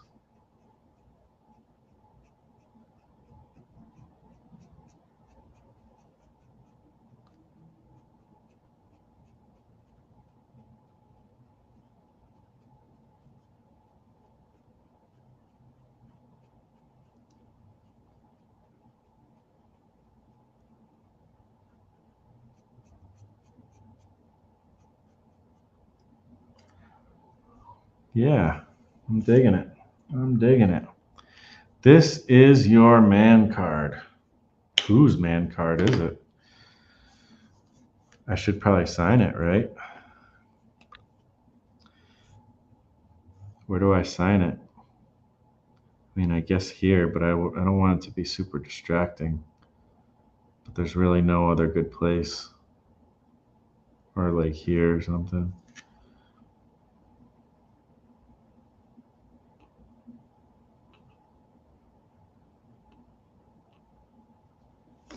It's not even that good of a signature this time, but oh well. It is what it is.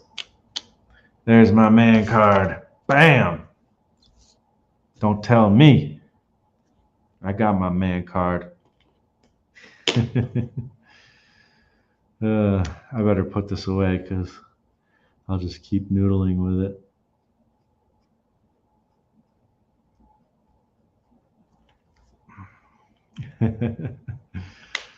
All right, let's bring it into focus one more time. You can see like the details. Do. Where's that focus? There we go. This is my man card. Your man card.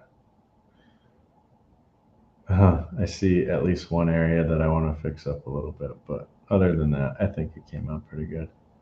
It's not perfect, but it is what it is. All right.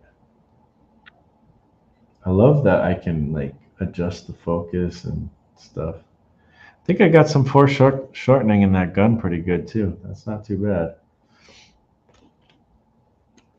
This is a tricky one right here. I just don't like how these lines look. That's better, sort of better. All right, no more noodling.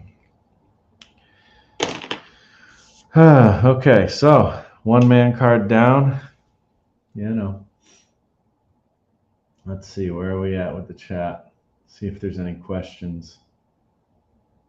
What are you guys up to tonight?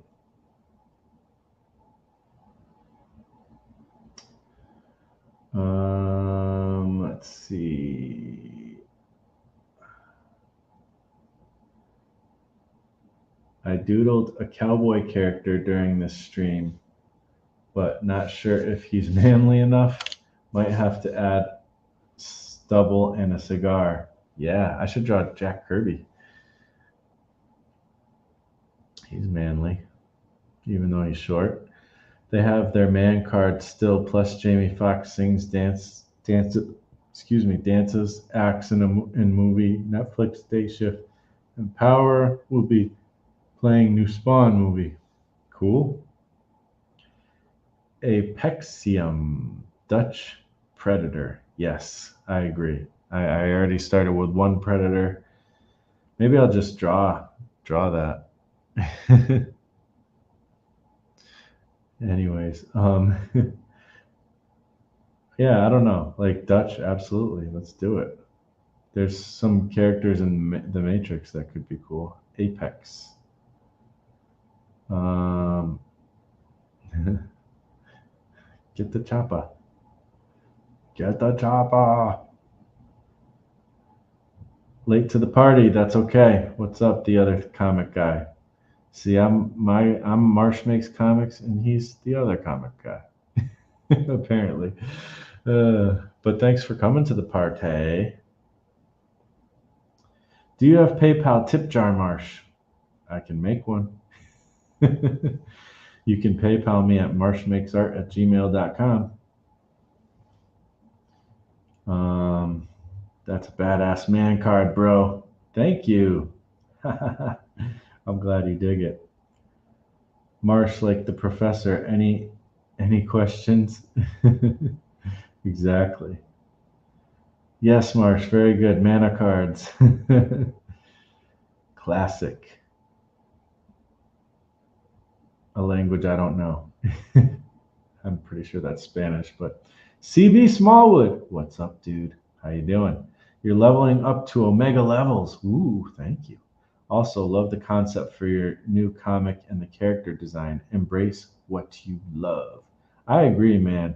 Same with Wildcat. Like, embrace what you love. So cool. I appreciate that, CB. Thank you. But now he has chosen the wrong man to hunt. Classic teaser. I'm not 100% sure of the reference, but that's okay. But you guys, I think you guys are all talking about Predator. I need to go watch Predator again. It's been a long time. This might be my 90s inner child, but I dig the pouches. I love the pouches. I'm a pouch fan. Thank you. Thank you, everybody. You guys rock. Got to get them all like Pokemon. It's great. Excellent. Thank you. You guys are awesome. I appreciate that. Marsh Man card collection. 12 cards in all. So that's how many I have to make? 12? Oh my gosh. Well, I'm definitely going to take a scan of these. So, maybe I'll turn them into some kind of a fun set eventually. I don't know. Well, there's no questions here. And honestly, I am a little bit tired. So I really appreciate you guys hanging out with me. This has been nothing but fun. And I hope you guys got something from some of the ideas I had about what selling comics is and marketing is and all that stuff with that. And hopefully you enjoyed all the other stuff that happened. If you didn't watch it, if you weren't came in late, there's a lot of cool stuff, in this show. So feel free to go back and watch. People who are watching on just the replay, you guys are awesome. I really appreciate you. And this live stream type of thing that I'm doing right here, it's going to start happening now from on Tuesdays and Thursdays, I think at 6-ish. But we're going to play around with the time. We're not sure, but every Tuesday and Thursday for now, I'm going to give this a shot. Let's try to do every Tuesday and Thursday. So at around 6 Eastern time. Thanks, Dee Dee. You rock. Thanks, everybody, for saying you enjoyed the stream and everything. You guys all rock. Remind us of the PayPal info. It's Marsh here. I'll write it in the chat. Marsh makes. I plan on redoing my art@gmail.com. I plan on redoing my website very soon, so you'll be able to find ways to support and help and buy stuff if you want or whatever. A little bit better because I haven't been great with that, for a long time. So there is my email. Thank you, Dee Dee, for the support. You rock. You've been killing it with those what do you call them again? The stream things. You could tell the hamster, I think, is falling asleep, and I'm still going. In my brain, the hamster has stopped running on the wheel. But yeah, see you soon on the live stream, CB. Yeah, are you gonna do one? I want to see some more. I gotta go check out some more CB Smallwood. Everybody check out his channel, check out Didi, check out Frank, also known as Salazar Nation. Everybody's got some really good channels here. A lot of you guys do, and I really appreciate you guys. And that's it. Thanks for hanging. We'll talk to you next time.